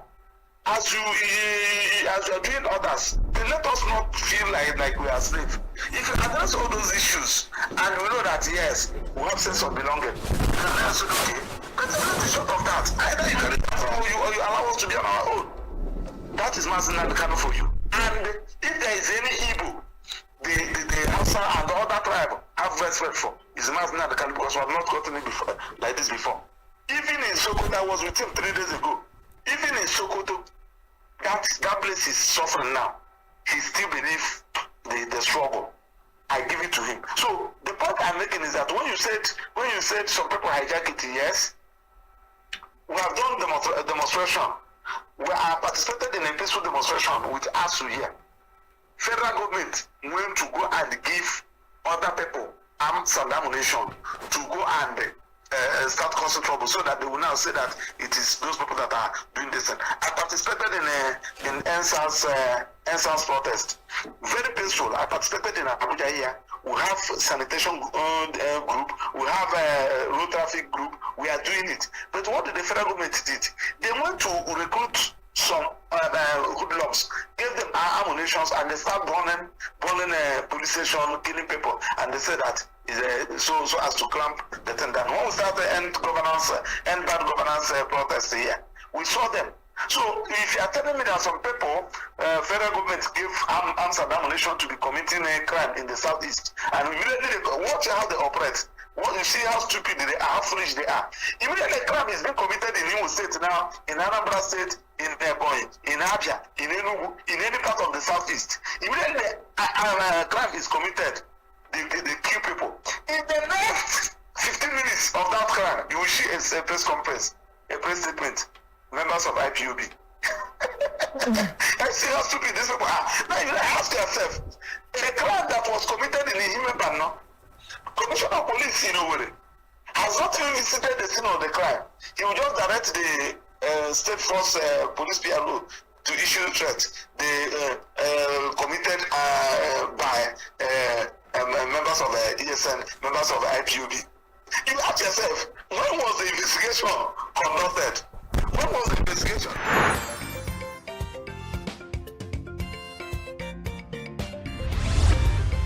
Signature TV, news in your pocket. No, whatever amount you think you want to dash, and it is said that they have paid minimum wage. Now, a director that has 50,000 naira or 40,000 naira or even 70,000 naira added to his salary as a minimum wage, in a country where that amount cannot buy a bag of rice, has his or her condition improved? So it's a horrible one for every worker in Nigeria. Thank you.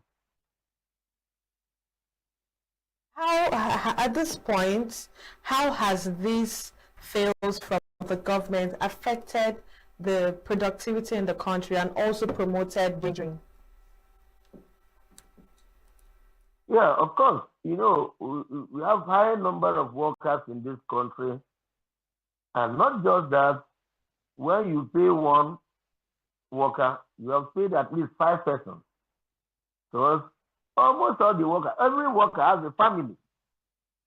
And once you get a job, other people become dependent on your earnings.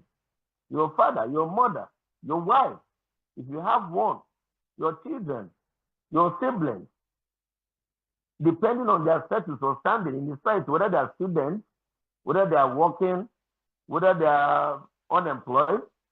But what is fundamental is that every worker has a huge responsibility in this country. And when you don't pay a worker very well, a lot of persons suffer. If you know, when we have money in our hands that we go to the market, when we go to market, those who are selling goods will get the money back from us. They will go to the company where they are buying our factory and buy. The country will have enough to produce money, to buy raw materials and produce further goods. So if you shrink what goes to the workers, definitely the production system will be going down. Apart from the issue of salary and welfare of workers, the whole system is chaotic. Companies are closing and leaving the country. You know them as well as I know them. But fundamentally is that workers are not well taken care of. It is the workers that will redistribute the income when it gets to your hands. You just receive and give away. If they pay you salary, you cannot go and put them in a cash tank. You go to market, you pay school fees, you pay rent. They are the most sector of the economy that circulates money. They pay rent, they pay school fees, they buy food, they transport themselves to work. They do a whole lot of things. And that's how the money circulates. And it's when the money gets to the last man who is producing, then you begin to produce. So, and when you don't pay a worker well, he is thinking on what next to do. Now my salary is 80,000 naira. My rent is every month 25 or 30,000 naira. For those living in 1 or 2 rooms, face me and face you. My this is that, man. And after paying that very week, that salary enters his pocket. That was the end of it. The money has been exhausted. It's not even enough. And what do you think that the person will do? Thinking on how to survive? And what output do you think you get from the person? You're talking about brain drain. You find out that the person will not be settled. The person cannot put in his best because he's thinking on how to survive. Those who have opportunity of going outside the country will Go to immigration office. Every day, thousands of Nigerians are seeking for international passports, applying and obtaining. Where are they going to? Do you use international passport to move from Abuja to ENUGU, or from ENUGU to Lokoja, or from ENUGU to Akwa Ibom, or from Sokoto to Kaduna?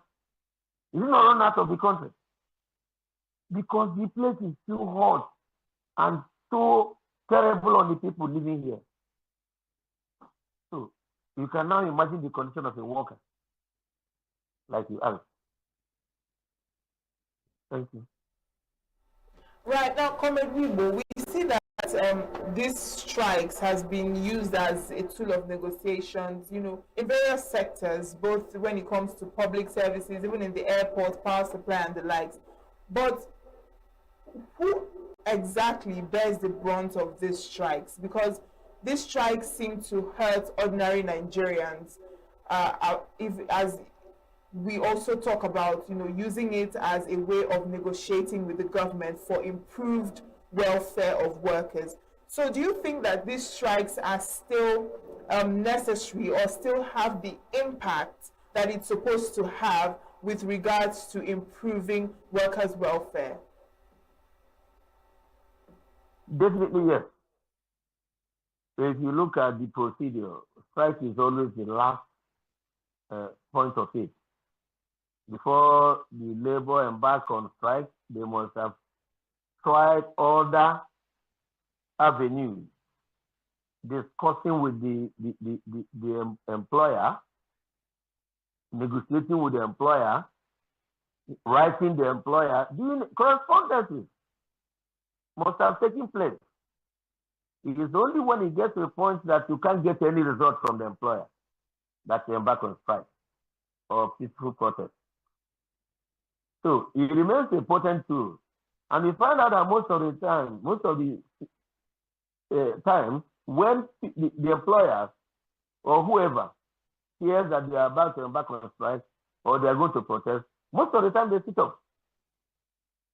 Most of the time they sit up. So it remains an important tool. You say that average Nigerians suffer during strike. Are you not suffering now that there's no strike? Are you not suffering? Which one is better? To remain a slave in your own land, or to protest and get yourself out of your trouble? So I don't understand what you mean by people suffer during strike. Are you not suffering now that there's no strike? Are you not going through a lot of trauma, even without strike? So what suffering are you talking about? Strike is a temporary measure that's put in place. So I'm wasting the minds of those who have started to be sleeping when they are not supposed to be sleeping. Who tries to be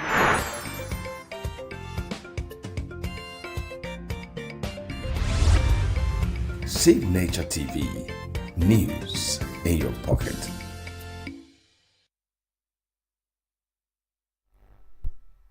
On Tuesday, our first conversation was interrogating presidential media aid shoot at site order for vandals. Our guest was Aisha Yusufu, and we discussed also insecurity on Southeast and other matters with Caleb Okeke-Nyobi. This is what they had to say. For where if you're building something and some people are destroying it along, it's a very frustrating. Even the manhole, when they take out the manhole and all of that, it's quite frustrating. But there's nothing that gives you the right to say, oh, go ahead and shoot them without actually, giving them that fair hearing. So it is, like I said earlier, it is an anomaly to the Constitution. Now, using this as a backdrop, can you comment on how this also translates to the general state of the nation, Nigeria, looking at it from both the part of insecurity and other aspects, how this could have a ripple effect into other aspects and other sectors in Nigeria? So the first thing that we need to look at is the fact that, unfortunately for us in Nigeria, we have really, people have lost hope in the country, and there is nothing that, how do I put it? There's no ownership between the citizens and the government and the people. the social contract that is between the government and the people has been broken. So people do not see that they are part of a community, and that's the reason why they can go ahead and steal all of these things and not look at the fact that what you're taking for that, whatever you're going to enjoy, the money you're going to get for it, which I'm sure they sell this thing for very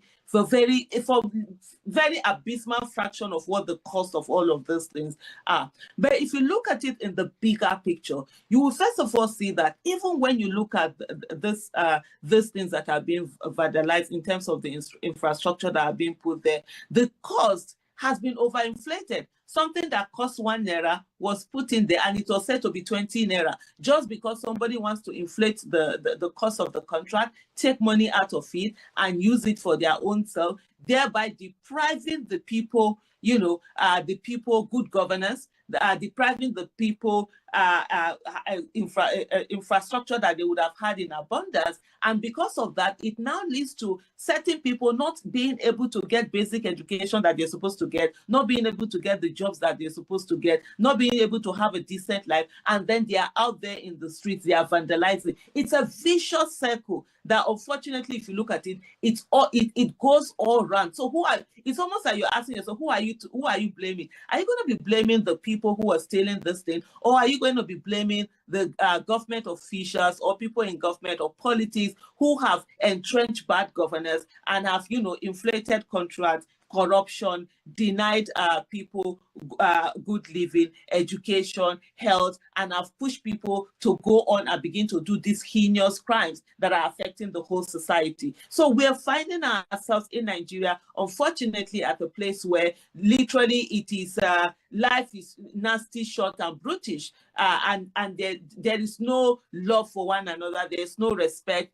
There is no patriotism. The country hasn't done well for you, so the people are also not doing well for the country, and it just goes all around. And if we want to have, the moral justification to actually call on everyone to say, hey, don't do that, those at the top must begin to live by example. Stop the corruption, stop the looting, because now what we have is brazen looting. You're telling those young people that, hey, don't steal this metal that you're probably going to sell for a few 100,000 or a few tens of thousands. But meanwhile, they are hearing in the news people that are stealing billions of their naira. So when they're doing it, they're justifying it. So it's a whole vicious circle. We need it to stop from the top. Let the corruption stop. Let there be living by example. Let good governance stop. And then it trickles down. It is forced down. Everybody then begin to do what is right for Nigeria. Otherwise, we are going to continue in this vicious circle where we are all affected and it takes the country nowhere. At the situation that even at this time in Nigeria, where we have the trust issues between citizens and security agencies, is this kind of statement already a pass for having the risk, having people have even more fear and resentment towards the security officials? Would this kind of language risk deepening the fear between the citizens and security personnel? Yeah, absolutely.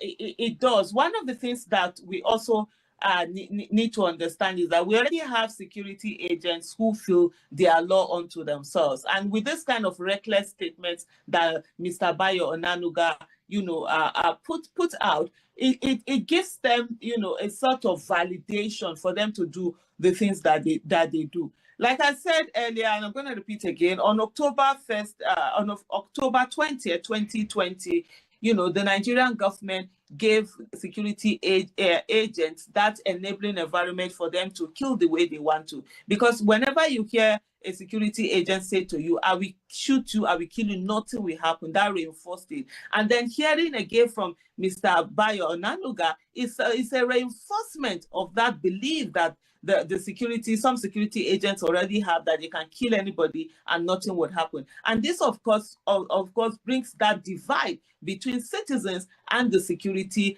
agents, where you're having the issue of fear, where you're having the issue of lack of trust. And then now, without trust, there is no how that any place can be properly secured. Insecurity will be there, because for you to fight insecurity, you need intelligence. And for you to be able to get intelligence gathering requires trust between the security agencies and agents, and also the society and the people in the society. And if this trust is not there, there's no how you're able to secure the people properly. And moreover, also with this kind of statements that then leads to people being killed extrajudiciously, is the reason why you have some people who also take arms against the state. And so there are people who injustice have been meted out on them, the state haven't done them well, and out of anger they pick up arms against the society, and we all end up suffering. And that's why sometimes when you see people who then go on to engage with people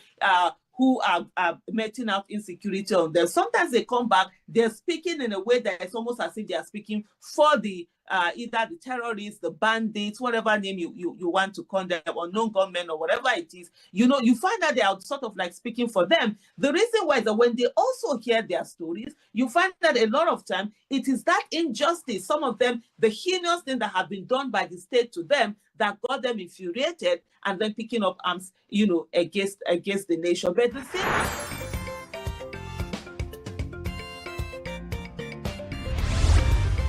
Signature TV, news in your pocket.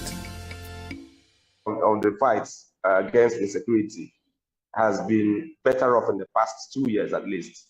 And in the past year, it has reduced to the barest minimum. Remember that when this whole thing started in 2021, the Signaturetv started on August 2021, I think.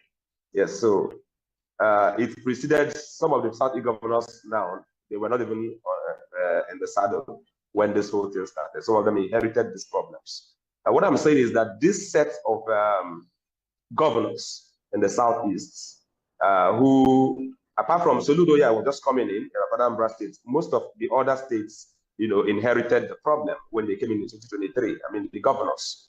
I think that they have done a good job, better than their predecessors. Because if you look at what was happening in 21, 22, and 23, if you look at, for example, in Anambra State where Dr. Akunyi was killed, look at the brutality of all of that. We don't have such cases anymore today. So what I'm saying is that we are gradually getting out of the woods. I'm not saying that the past 6 years or 7 has not been bad for the Southeast, but I'm saying that at this point when we're having this discussion, when we compare it to the previous years, that the Southeast has been able to deal, to some extent, record some successes with its fight against insecurity. So that as we discuss now, people feel safer. That's why I use the word, people feel safer today than they felt probably 2 years ago or even last year. So this is gradually coming, to an end, if you ask me. What remains is for government to, continue to show sustained concern, because I think it's just about concern. Any government that has concern about the well-being of these people would always do the right thing to keep them safe. Where the problem lies is when the government has no concern, or they appear to have no concern about the people they govern. And that's why you see a lot of things. You see, for example, I just mentioned to you that in Anambra State, you mentioned the Hamofu. Hamofu is just guerrilla attacks. I'm talking about Anambra State, where about 2 local governments were under full control of the separatist agitators. That is no longer the case today. They don't control any other inch of territory. I mean, local governments, they were collecting taxes. They were, if you are to do a funeral, for example, in Ihiala, in parts of Asia parts, in parts of, what's it called again? They're just most part of the Ihiala local government area in Anambra State. If you are to conduct a funeral, you will first and foremost pay to these guys. You will pay to these unknown gunmen. When they clear you, you can then bury your dead. That's about 2 years ago and earlier last year. But today, the question is no longer, the situation is no longer the same. They're no longer that much in control or at all, in this area. So I'm looking at the current trend of decline of insecurity in the Southeast. But of a whole, the last 7 years, apart from the civil war, I think the last 7 years have been the worst years in the Southeast. So let's look at the economic impact. War has prolonged insecurity costs the people of Southeast in terms of education and regional development, investment, small businesses, and so on? All right, a good way to look at the economic impact of this all is to look at just the speech made by the Commissioner for Information Anambra State, Dr. Lombe, for I think some 4 days ago. He said the government loses 8 billion naira, not the government, but the state itself loses 8 billion naira every sit-at-home. And if you look at sit-at-home for the past, since 2021 August, that's about 2 trillion naira being lost, financial losses to the states. And that's just one state out of the 5 southeastern states. Then if you look at the education aspect, a lot of our children are not the curriculum. Myself, I'm in the education sector too. I can speak for myself.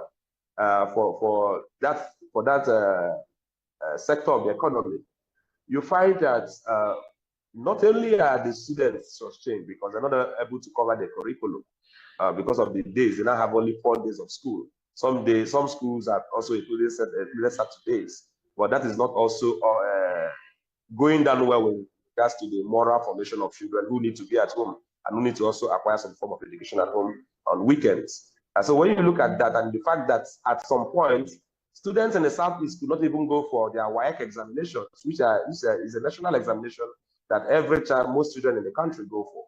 And to the extent that this affected those examinations, and to the extent that this affected, even the teachers themselves, their work, you find that the Southeast has not been better for it.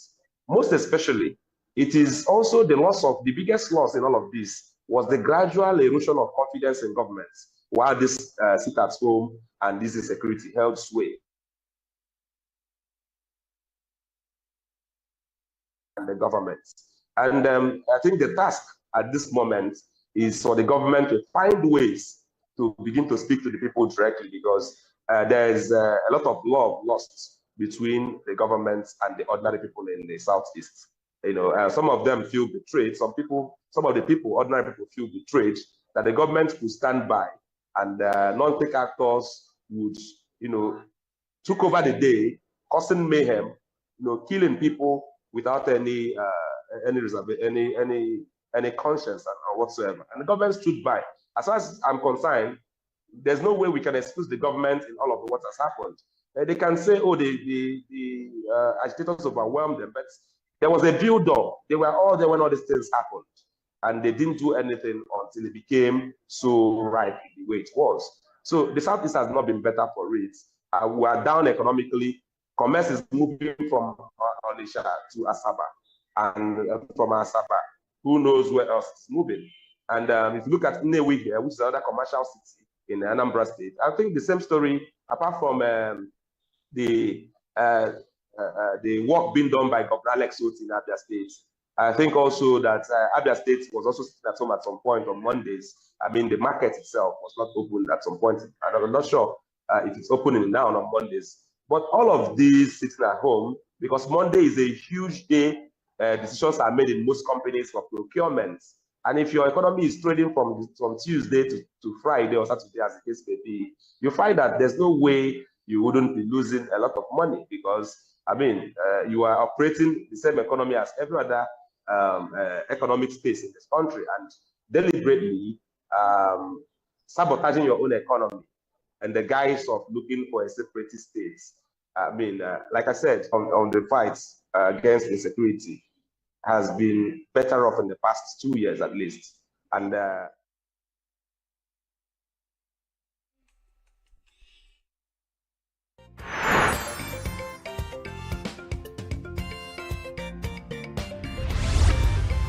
Signature TV, news in your pocket.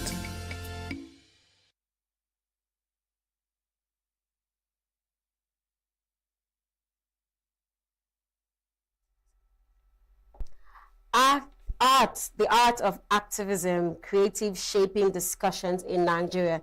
This was our first conversation on Thursday with Professor Cliff Wanna. And also we discussed crisis of out-of-school children in northern Nigeria with Isaka Musa. Let's hear what they had to say.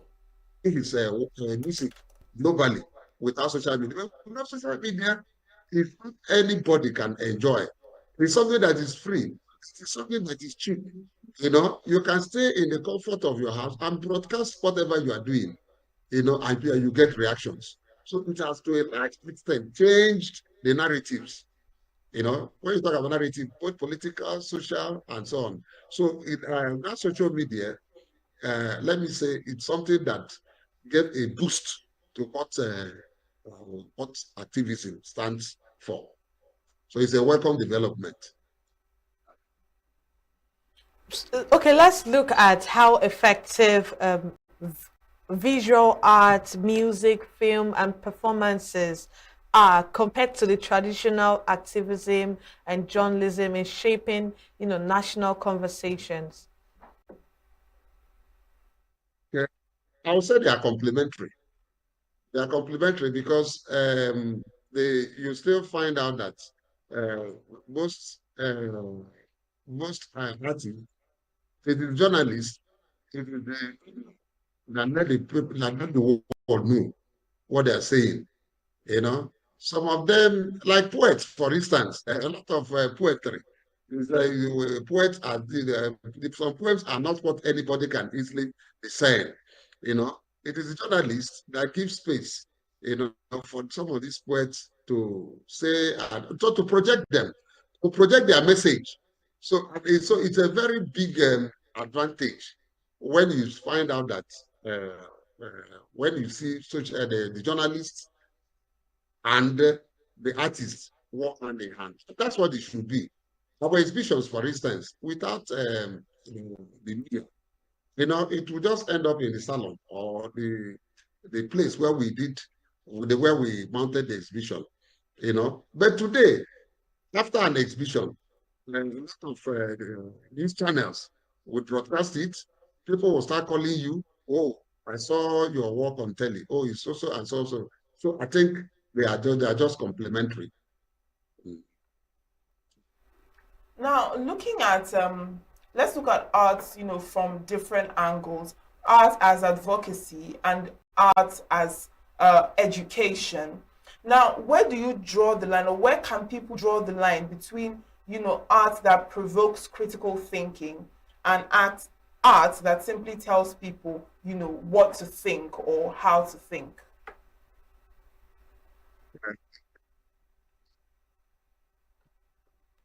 Artists might not. It's not proper to say that every artist happens to be an activist. There are people who are committed to activism. Like there are artists who are Pan-Africanists and so on and so forth. But you find out that virtually every artwork teaches. There's this lesson. Some people say that behind every painting or picture, there is a story. Artists are like storytellers. Artists are educators. And let me put it this way: that whatever we are doing in this generation, the artists are documenting them visually. This this will serve as lessons and history to the upcoming generation. So most works of art, especially literary art, drama, and so on and so forth. So most of them have didactic values. That is where they teach, where they educate. So it depends on the line an artist goes.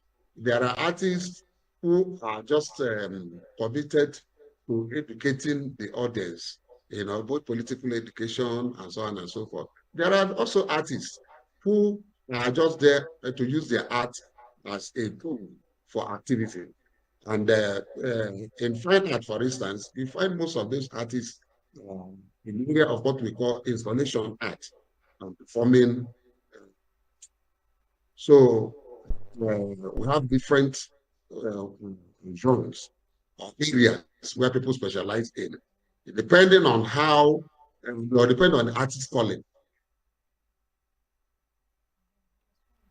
All right, then, looking ahead, what role should art play in addressing Nigeria's pressing issues such as insecurity, governance, gender inequality, and youth unemployment? Yes, in that aspect, I feel the artists need to do more. They are trying, but they need to do more because the people that engage in some of these things we talked about, kidnapping, and they live with us. They are human beings.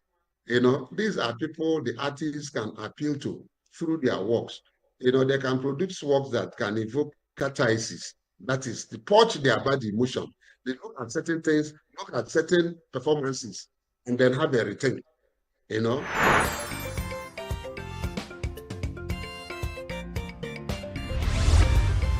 Signature TV, news in your pocket. That the Western education is a deliberate ploy by the missionaries to Christianize Nigeria. So the weak point why people have that fear of going to school, and that the belief is that the school is opened by the missionaries, and it's a way to convert people to Christianity. That has been the old things that have been preventing people from going to school. Another one is the moral reasons. And people believe that some of the things that are taught in the schools are against Islamic jurisprudence and against morality, and that there are some of the things, the way of our culture, that is being defiled by some of those things happening in the school. But presently, because of education and awareness, and people were able to be convinced that education and Christianity are two different things. So the major problem that is happening in the North right now is poverty and insecurity. Majorly insecurity, because people cannot go to school. A lot of students in the school will be kidnapped, taken away to the bush. The parent will be up and doing. Then some of them don't even have money to save them. So everybody is scared, and life is more important. Life is better than even everything in life, everything. So that is one of the major reasons in the North now. Everywhere you go now, there's insecurity. Government is trying their best, but their best is not good enough. So that thing is generating a lot of problem in the North. When you go there now, you see a lot of children begging on the street, hawking, and a lot of other odd things. Poverty is another serious issue again, because a lot of people are giving too many birth to so many children, they cannot cater for them. So that is another one of the problems that is there. So a lot of one person giving birth to about 10 or 12 children, and is not financially capable, and he's using that excuse of security and otherwise. Another problem we have seriously is that the government is not itself is not even doing well, because if they are putting enough security in the school and then people are safeguarded, then things like this will not happen. And the government, again, if you go to some schools, some villages, in the interior villages, you will not see schools. Even if there's school there, there will not be teacher, because people will be afraid to go to that the hinterland to teach. So a lot of things are responsible for the out-of-school children, and that is why they are now, and those who did not go to school now are the very cheap tools in the hands of the criminals. They can use them for this Boko Haram things.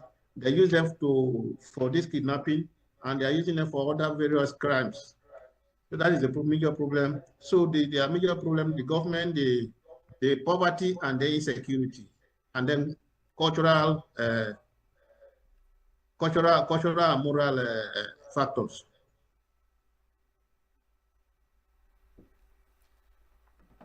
All right, then we understand that there's so many factors contributing to the out of school practice in the northern part of Nigeria. But why is the impact, or rather, what is the impact of having millions of uneducated children in the northern part of Nigeria? What's the impact on the northern Nigeria's long-term security, economic, and social cohesion? Like, how does this affect the entire sector of this part in the northern Nigeria? As you can see, they said an idle mind is the devil's workshop. Somebody who is not educated may not be useful in anything, and everybody needs something to take for upkeeping. And so that is how they are easily recruited for this Boko Haram thing, easily recruited for electoral rigging and all these criminalities that you see around. Those are the people those are the major factors that lead to all those things. Where you go anywhere now, you can't. A lot of people cannot travel to their home now because of armed robbers, because of kidnappers, and so those are the people that if somebody is well learned and educated, he will have something reasonable doing. He will have to think well. He will not go into all those vices. So those are the things that are the major effect. And then the productivity is very low. Now, a lot of people, before, if somebody did not go to school, he will go to farm. Now, people cannot go to farm, and even there, so a lot of them, they became idle, and then become tools for criminalities. Economic activity are no longer moving forward, so other things are stagnant. Now let's talk about the issue of Almajiri children. Now we see that most of these children are outside formal education, outside social protection. Most of the Almajiri schools built under past administration, most of them are now abandoned or repurposed. Why do we see that successive governments have failed to properly integrate this Almajiri and the Almajiri education system into formal basic education so that it can incorporate these children and keep them out of the streets? The problem with the government right now is that government are using all those things for personal branding, not that they want to help the people. If you remember in the West, in the olden days, there's what we call basic education, basic and compulsory education. If government want to do it, they can do it. If you say, okay, this is Almajiri school and you want to structure it, after structuring it, you now give a command that you don't want to see any child in the morning selling anything or begging. When the government started enforcing it, that will go a long way. That is how the West were able to go to school, because some people did not even go to school because they want to go, but for the fear of the law. They went for the fear of the law. So if government would let government not do lip service about everything, if we open the school, make enough provision, and then enforce the law, make everybody, we call it basic and compulsory education.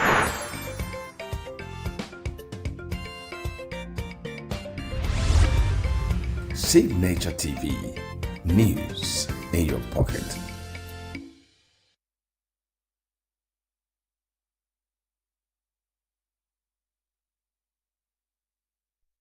And lastly, on Friday, Barito Bagi was our first guest for the day's conversation. We looked at National Assembly disagree on Electoral Act Amendment Bill, and Dr. Isaiah Chimeze Abonyi was our second guest, and we looked at climate crossroads, battling desertification and desertification and flooding in Nigeria. Let's hear what they both had to say. The point I want us to look at is what can the citizens do to put pressure on these people to behave according to the law. The law is there, even the one that is in 2022 election, but will they allow it to work? And since they have discovered that technology would force them to comply, they are running away from it, okay? So it's not that with the other countries. Other countries do it the way the Nigerians are suggesting. But the people that have been benefiting from it and want to continue to benefit don't want it to work. So what can the citizens do to force them to allow this process to go on? I think that is what is important at this stage. Right now, the House or the National Assembly still says that the 2022 Act is still being implemented, and you also mentioned it while you were speaking earlier. So what then would you say is the justification for reopening fundamental issues like this result transmission instead of enforcing the law as it was already? Why would you say that it's coming up again like it's a fresh law? Meanwhile, they are saying that it's still the 2022 Act that is still being implemented. Yeah, the society is dynamic. When you go into the field to implement existing laws, and along the line you discover some lapses here and there.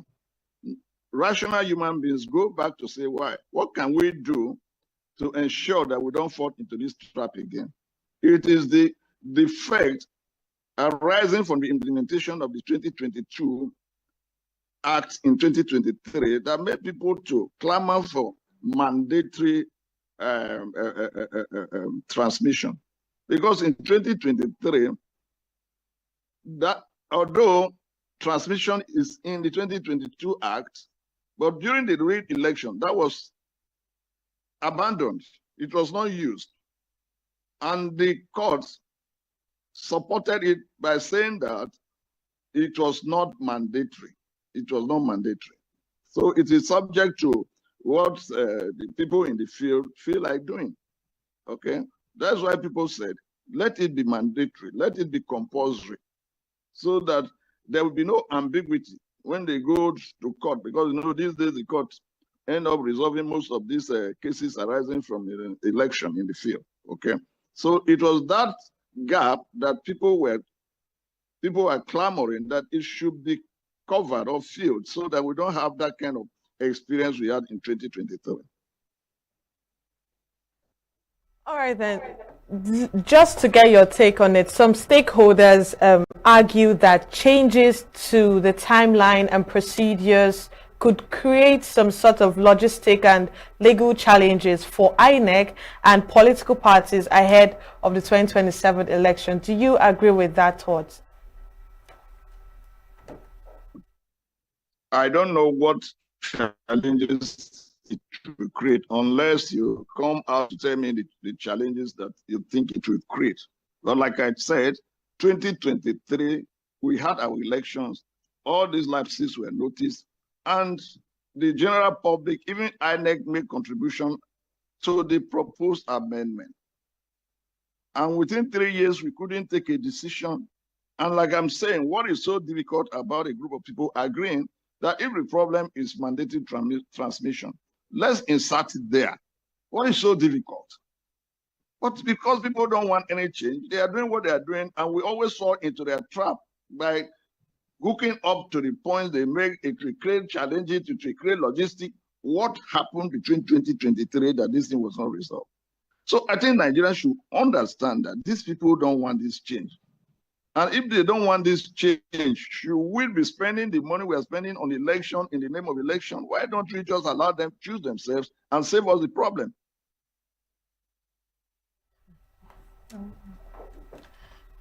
Now let's look at this issue of timelines, INEC timelines.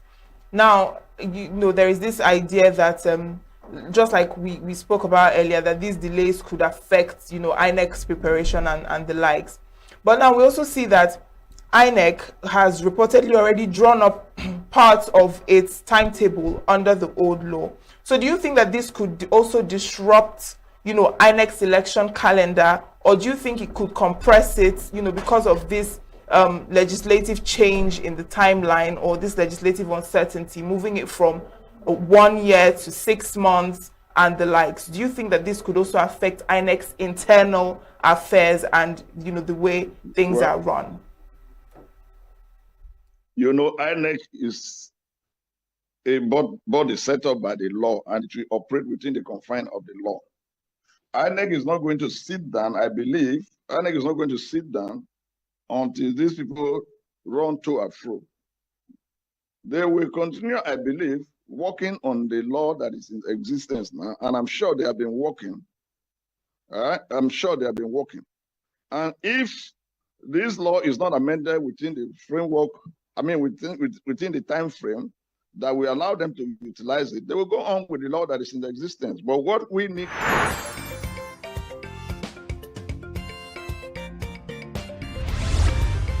Signaturetv, news in your pocket. And it leads to flooding, or it aggravates flooding. What we are saying is that Nigeria is facing high rate of desertification, one from naturally the climate change impact, and the other from overlogging. The building industry uses wood, and typical of Nigerians, we are not always in the habit of regenerating what we have used. So there are no effective plans to replant trees that we cut every day. In short, on minute by minute basis, trees are being cut in Nigeria for timber and other necessary uses. Yes, they are important that we have to fetch this timber that we use for our developmental industries. But the important thing is that, do we make conscious efforts to replant the trees? If we are not doing that, then we are exposing the land, because any tree you cut, you expose that area for other harsh environmental conditions that will befall it. And when rain falls, it now have more chances of aggregating into flooding, because what now break down the impact of rainfall on earth has been removed and not replaced. So that's desertification by the principle of cutting down trees is there. Then the issue of the climate change, the other aspect of the climate change is the reduced rate of rainfall will now no longer support the growth of trees, shrubs, and other plants.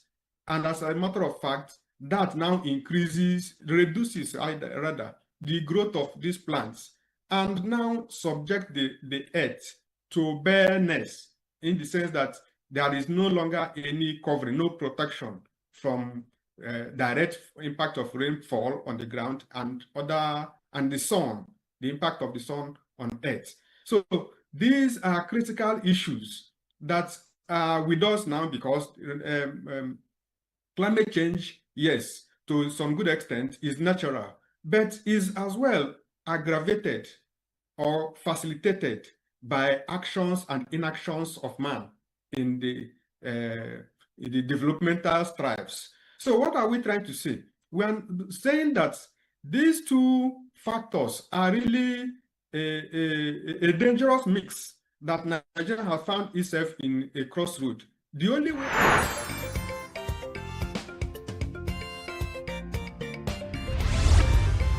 Signature TV, news in your pocket.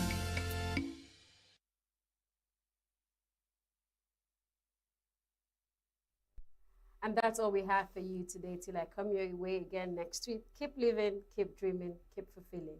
I am Princess Kenna Choma. Keep living, keep dreaming.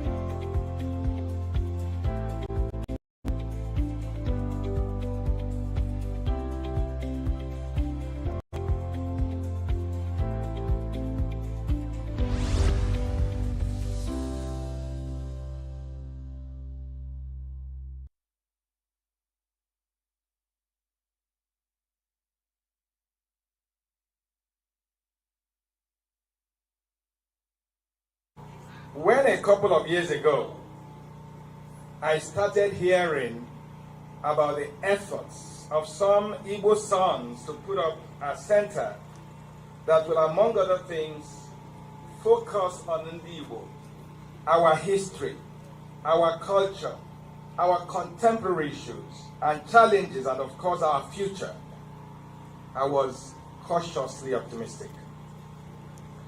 Optimism because I knew the pedigree of those behind it, but curious because I knew it was a tall order, a Herculean task.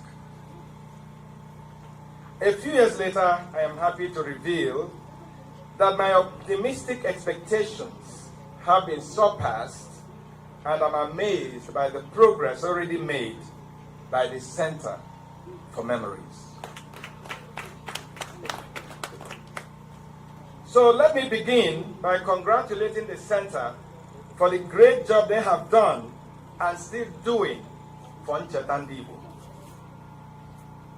I'm extremely excited for being chosen to speak today at a very important time when Ndi Igbo is at crossroads, yearning for reinvention and a new and more meaningful future.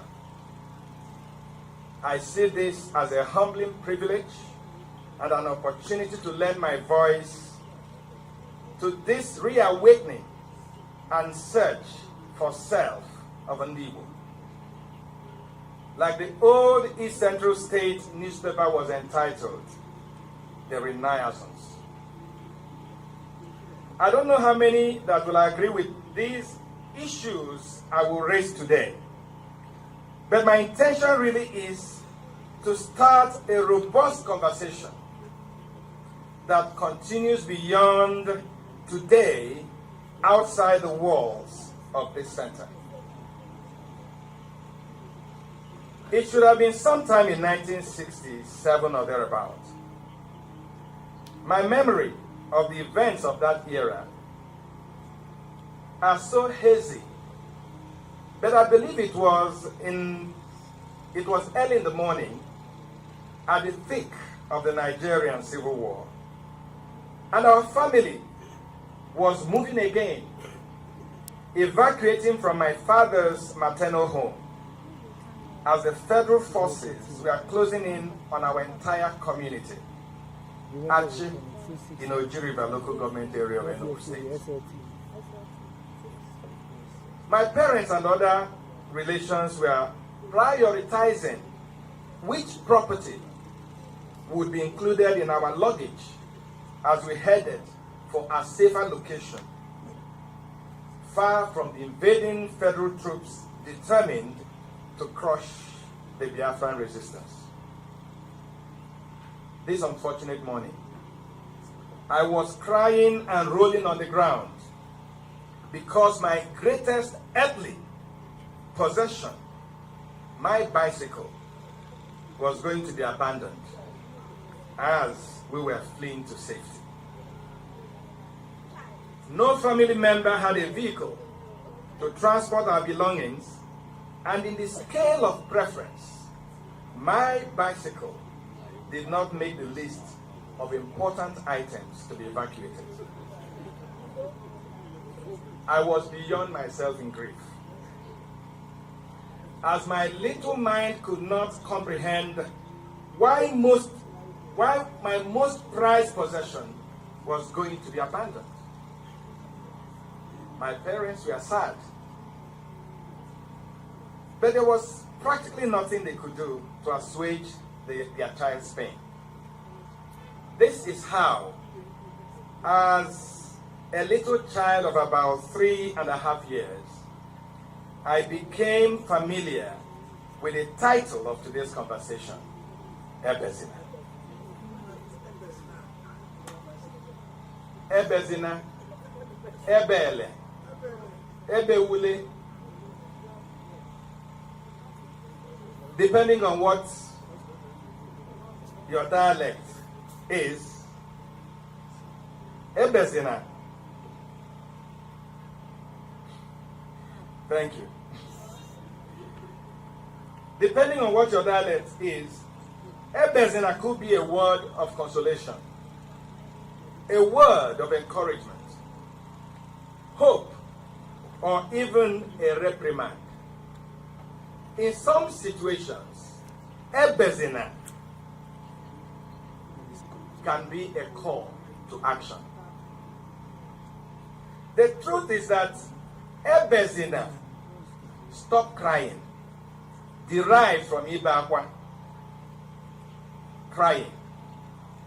As much as it is used to express or address pain, loss, deprivation, or even maltreatment, if it lingers and becomes a recurring decimal or situation, it could be seen as a sign of weakness, disadvantage, failure, or defeat. And they'll be calling you cry baby. Sometimes it's marks of inability of a person or group to identify challenges, confront it, overcome it, and rise above it. So today, I'm arguing that this crying by Igbo people needs to stop. Igbos have cried enough. It is time to take their fate in their hands.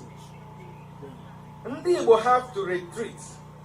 Ndị Igbo have to re-strategize and re-examine how the Igbo nation is engaging with the rest of Nigeria.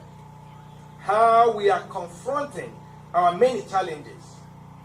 How we are collaborating among ourselves, and how to prioritize our needs as a people.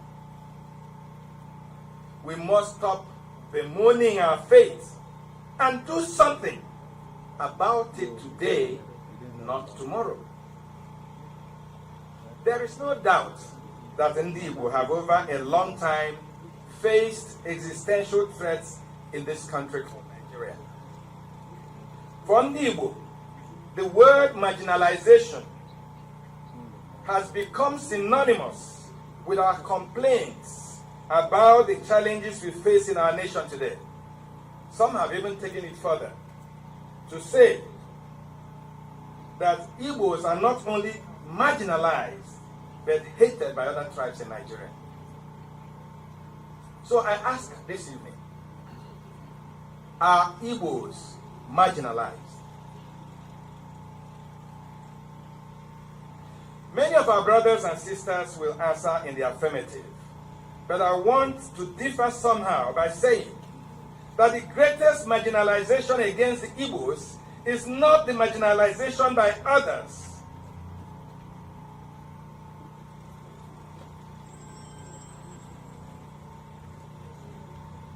It is not the marginalization by other tribes, but the marginalization of Igbos by Igbos, especially the elites and those that have been entrusted with leadership positions. What is the situation? In the last 26 years, the 5 states of the Southeast have collected trillions of naira in federal government allocations, and add that to their internally generated revenue. Also add extras from ecological fund, the occasional windfalls, and the billions the individual state governments have borrowed or grants they have received from international donor agencies. When you look at these humongous figures, tell me, does anywhere in the Southeast look like an environment where this kind of money has been spent, utilized, or invested in?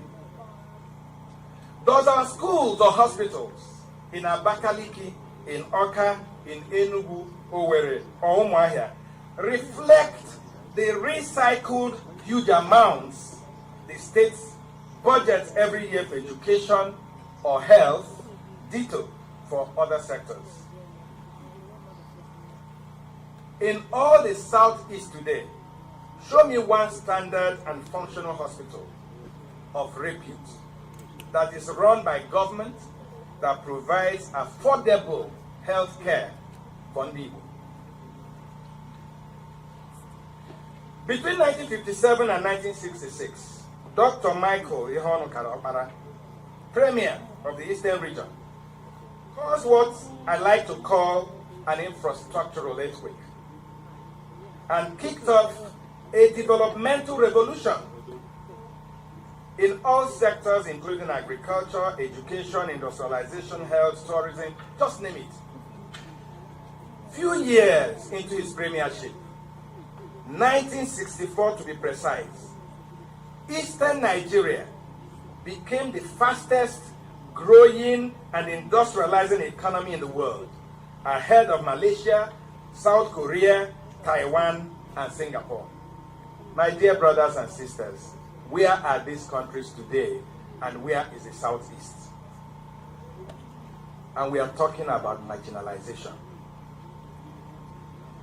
In the First Republic, when he was doing all these miracles, oil was not a factor. And there were no monthly federal allocations to be shared. More than 60 years after, every Igbo man is yearning for the reenactment of that golden era. But as they say, otu awu n'eji.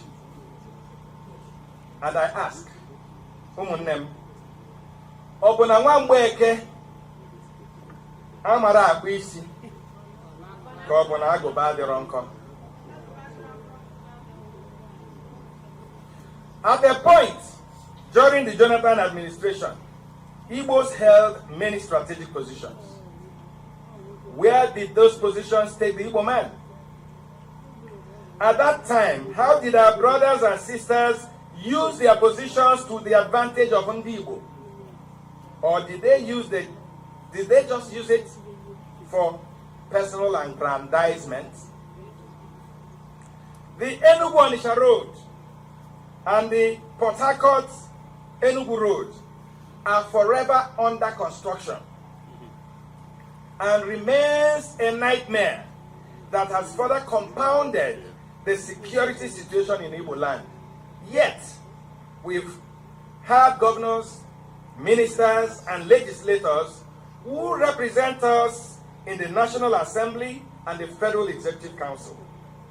Many say that while their cheeks and pockets grew fatter, they will continue to suffer neglect. In politics, how have we fared? The most disgraceful outing was in 2023, when most Nigerians and even non-Nigerians believed it was the turn of Igbos to become president. Many of our brothers connived with people of other tribes and truncated that opportunity. Not only did outsiders work against us, but we worked against ourselves. There were so many enemies within, or saboteurs yearning for the reenactment of that golden era. But as they say, otu awu n'eji. And I ask, ụmụnne ọ bụ na nwa Mgbeke amara akpụ isi ka ọ bụ na agụba adịrọ nkọ? At a point during the Jonathan administration, Igbos held many strategic positions. Where did those positions take the Igbo man? At that time, how did our brothers and sisters use their positions to the advantage of Ndi Igbo? Or did they just use it for personal aggrandizement? The ENUGU Road and the Port Harcourt Enugu Road are forever under construction and remains a nightmare that has further compounded the security situation in Igbo land. Yet, we've had governors, ministers, and legislators who represent us in the National Assembly and the Federal Executive Council. Many say that while their cheeks and pockets grew fatter, they will continue to suffer neglect. In politics, how have we fared? The most disgraceful outing was in 2023, when most Nigerians and even non-Nigerians believed it was the turn of Igbos to become president. Many of our brothers connived with people of other tribes and truncated that opportunity. Not only did outsiders work against us, but we worked against ourselves. There were so many enemies within, or saboteurs a word that became popular during the Nigerian Civil War. Thank God for P2B and Labour Party, which made it possible for Igbos to be counted in 2023. Unfortunately, with all his efforts, the presidency still eluded Igbo. Still fresh in our minds is the 1999 betrayal of Dr. Alex Ekwueme at the PDP convention in Jos, and other opportunities where Igbos just flunked it because Ndi Igbo worked against themselves. And we are talking about marginalization. Nigeria stands on 3 tripods: Igbo, Hausa, and Yoruba. Is it not worrisome that while the Hausas and Yorubas have taken more than 1 term in the presidency, Igbos are still docilely waiting? My question is, waiting for who? Power is taken, not given. The other problem with our politics is our political office recruitment system, which has ignored merit and has tilted towards mediocrity. In the old Igbo traditional collegiate leadership,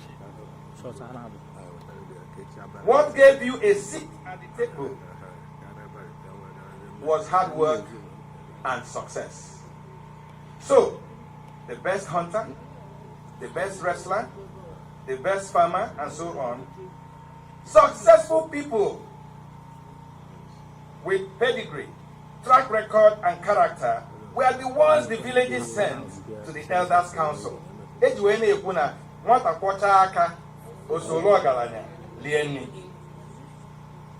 Today, in Igbo land, what qualifies a good number of our people to public office are mundane and pedestrian considerations.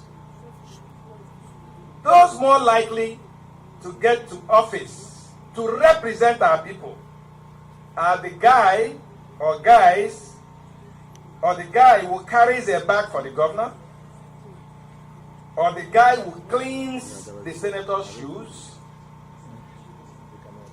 his barber, his BA, or the chief thug of the chairman of the party. At the end, these, in quotes please, servant leaders, because they are servant leaders, get to office confused and lost. And before they get their bearing, the tenure is over, and they return with billions of naira in their pockets to cause trouble in our communities. Painfully, if nothing is done, 2027 will be more disastrous. One of the biggest issues in Nigeria today is state creation.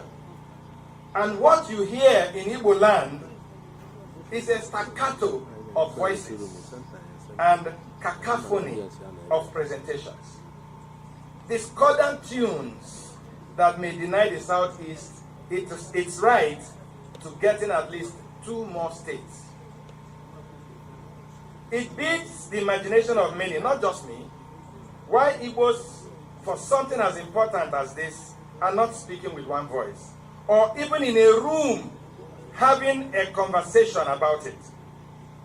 Why did governors of the Southeast, or Hanez and Igbo, not convoke a meeting before now to make an effort towards consensus, or come up with a well-articulated strategy, or to demand for additional states for the Southeast?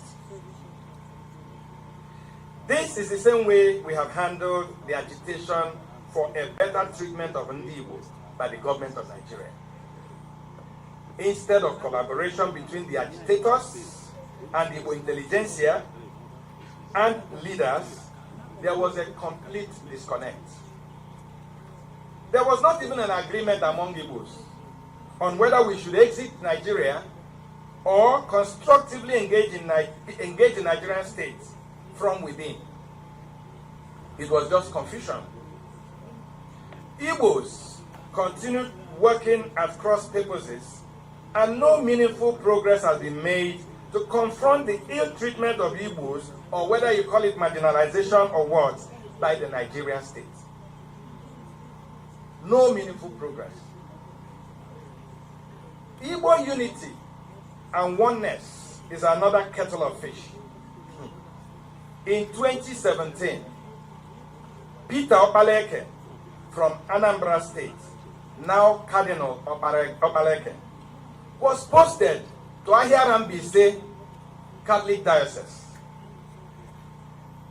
as bishop, but was stoutly rejected by his fellow Igbo people, who tagged his posting as discrimination in Igbo land. For 8 long years, they were up in arms until the bishop resigned and the Pope had to withdraw him. But thank God today, he is a cardinal of the Catholic Church. Is there something others are doing differently in Nigeria? During the Obasanjo regime, the South-South region mounted a campaign for the presidency. At that time, I worked for Chief Raymond Dokbesi, founder of Ray Power and AIT, who was one of the pillars of that agitation. So I had a somewhat front row seat. One thing I noticed was that the riotous political atmosphere in the South-South quieted, and sworn enemies made up. Political opponents started collaborating and planning. While the militants made the creeks ungovernable, disrupting oil production, the political leaders, elites, and elders were engaging the Nigerian authorities. It didn't happen in our case. Confusion. I also discovered that a good number of their political office holders were providing the resources for the advocacy and efforts made towards the agitation and engagements. There were a lot of planning, openly and covertly. And as they say, if you fail to plan, you plan to lose. A question for the Igbos. Their media owners were empowered, funded, and galvanized to drive the campaign. I remember in 2000, as a staff of AIT, we were going to be shut down by those we had borrowed money to start the business. It was the leaders of the South-South, besides Nigerians that contributed 50 kobo, 1 naira. It was the leaders, political leaders of South-South, that found a way around it and provided the money for AIT to survive. That is what regions that know what they are doing do. In summary, every hand was on deck, and there was common purpose by the people of the South-South. The South-South did not win the presidency in 2007, but Jonathan became vice president, and the rest is history. Tinubu is today the Nigerian president. Because of Tinubu, everyone in Nigeria knows the meaning of Emiloko. For the man, also known as the Jagaban, to have the audacity, even power, he took it. Some even says he seized it. While Tinubu was governor, and after he left office, he invested and continued to invest in human beings. He left office in 2007. All over Yoruba land, Tinubu identified young leaders, made some commissioners, gave them positions, mentored them, and empowered them. He guided and protected their political growth. One became vice president, some became governors, some became ministers, and many ended up in the National Assembly. His mentees were everywhere, pulling strings, including in other regions of the country. And we saw what happened in 2023. For 16 whole years, Mr. Tinubu never sought office. Rather, Mr. Tinubu provided a ladder for others to climb, while his contemporaries in Igbo land were busy betraying their kinsmen and contesting for any available office with people young enough to be their children. For 16 years, Tinubu organized the Yorubas. Of course, not all Yorubas agreed with him, but a good number of them bought into his vision.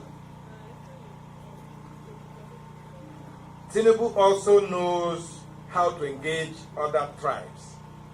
As part of the 2015 election approached, he, with other opposition leaders, gave birth to APC, where we learned he had to give up the vice presidency just to ensure that the coalition project succeeded and Buhari became president.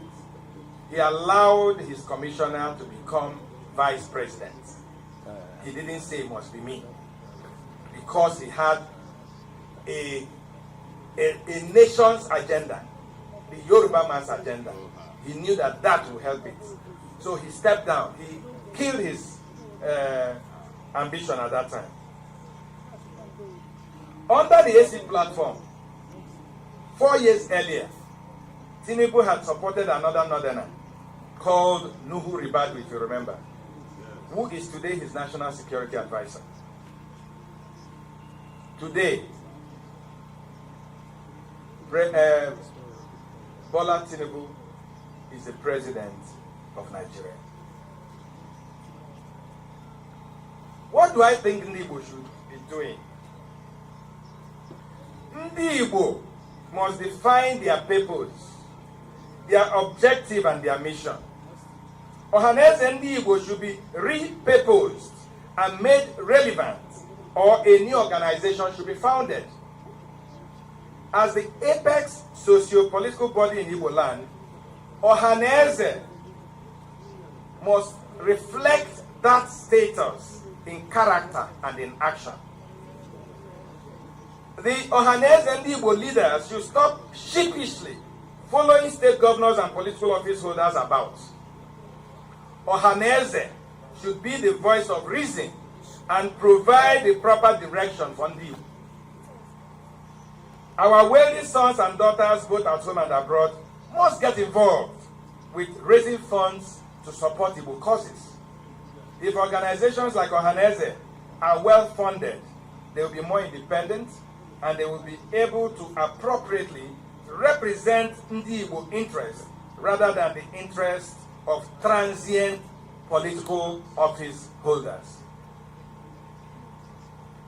Collaboration is key to development. Actually, collaboration has become the currency of today. I believe that for the Southeast to make any intentional progress, the 5 states of Southeast need to work together, and we need the governors to drive it. Dubai is an emirate in the United Arab Emirates. A lot of us here have been to Dubai. It is like a state or a region in Nigeria. Dubai is not the richest emirate in UAE, but there was an intentional effort by its leaders to develop Dubai. And then other emirates, including the richest Abu Dhabi, started playing catch-up, trying to copy Dubai. And today, Dubai has become the greatest destination in the world. Achieving it is not rocket science, but needs dexterous planning and execution. Instead of turning one state in the Southeast into an unachievable and unsustainable Dubai in Africa, can we turn the Southeast into that El Dorado? A true Southeast development body needs to be instituted, funded, and made functional to drive such collaborations. Unlike what we have seen in the past, this body must have a life of its own, and funding structured in such a way that it is not dependent on the whims of a particular governor or individual dashing us money. The Southeast must partner in what I want to call joint regional projects in different sectors. For example, a rail line or a monorail connecting the 5 southeastern states, starting from ENUGU through Oka all the way to Onitsha, and then goes all the way to Owerri, connects to Aba, comes through Umuahia, goes to Ebonyi, and returns to ENUGU.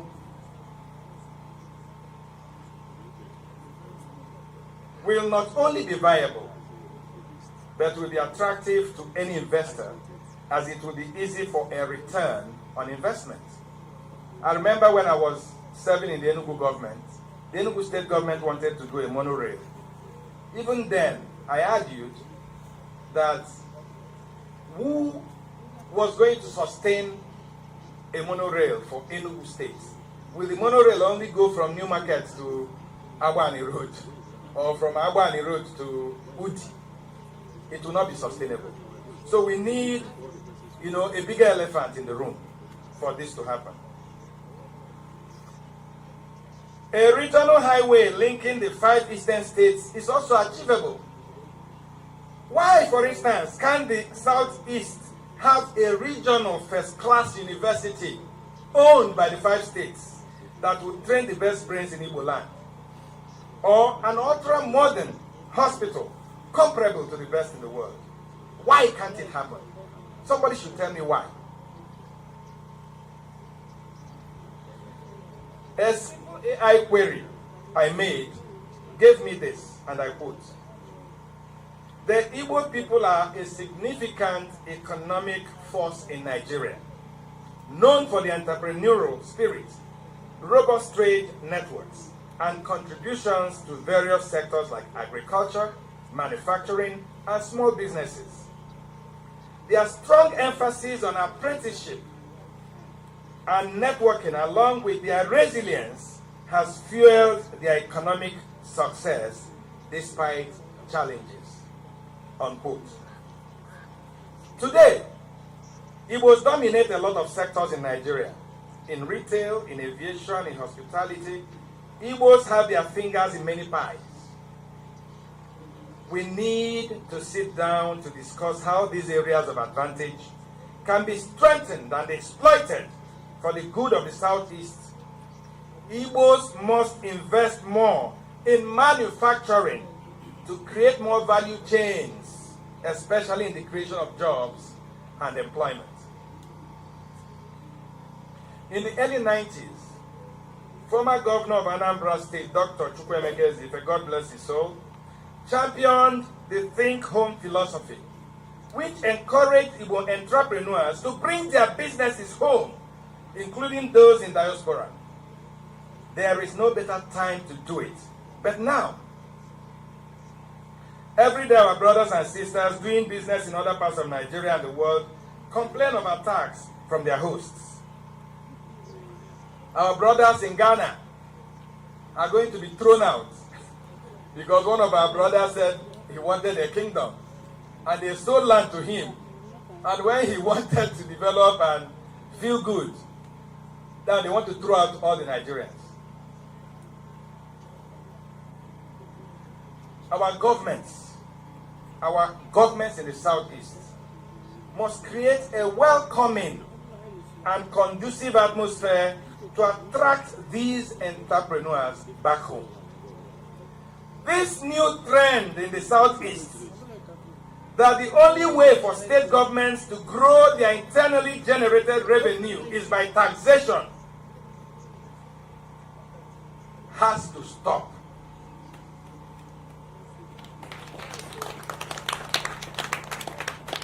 It is not only driving away investors, but it is killing our small businesses and killing our people.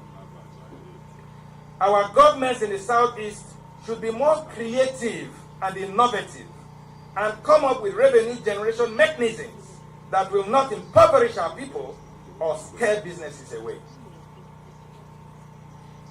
Forgive me. Ndi Igbo needs a Tinubu who will demand and seize the presidency. We need rich Igbo men who will identify credible and trustworthy politicians and invest in them. We need our own Tinubu who will look the rest of Nigeria in the eye and tell them, "Nke a bụ oge nke anyị."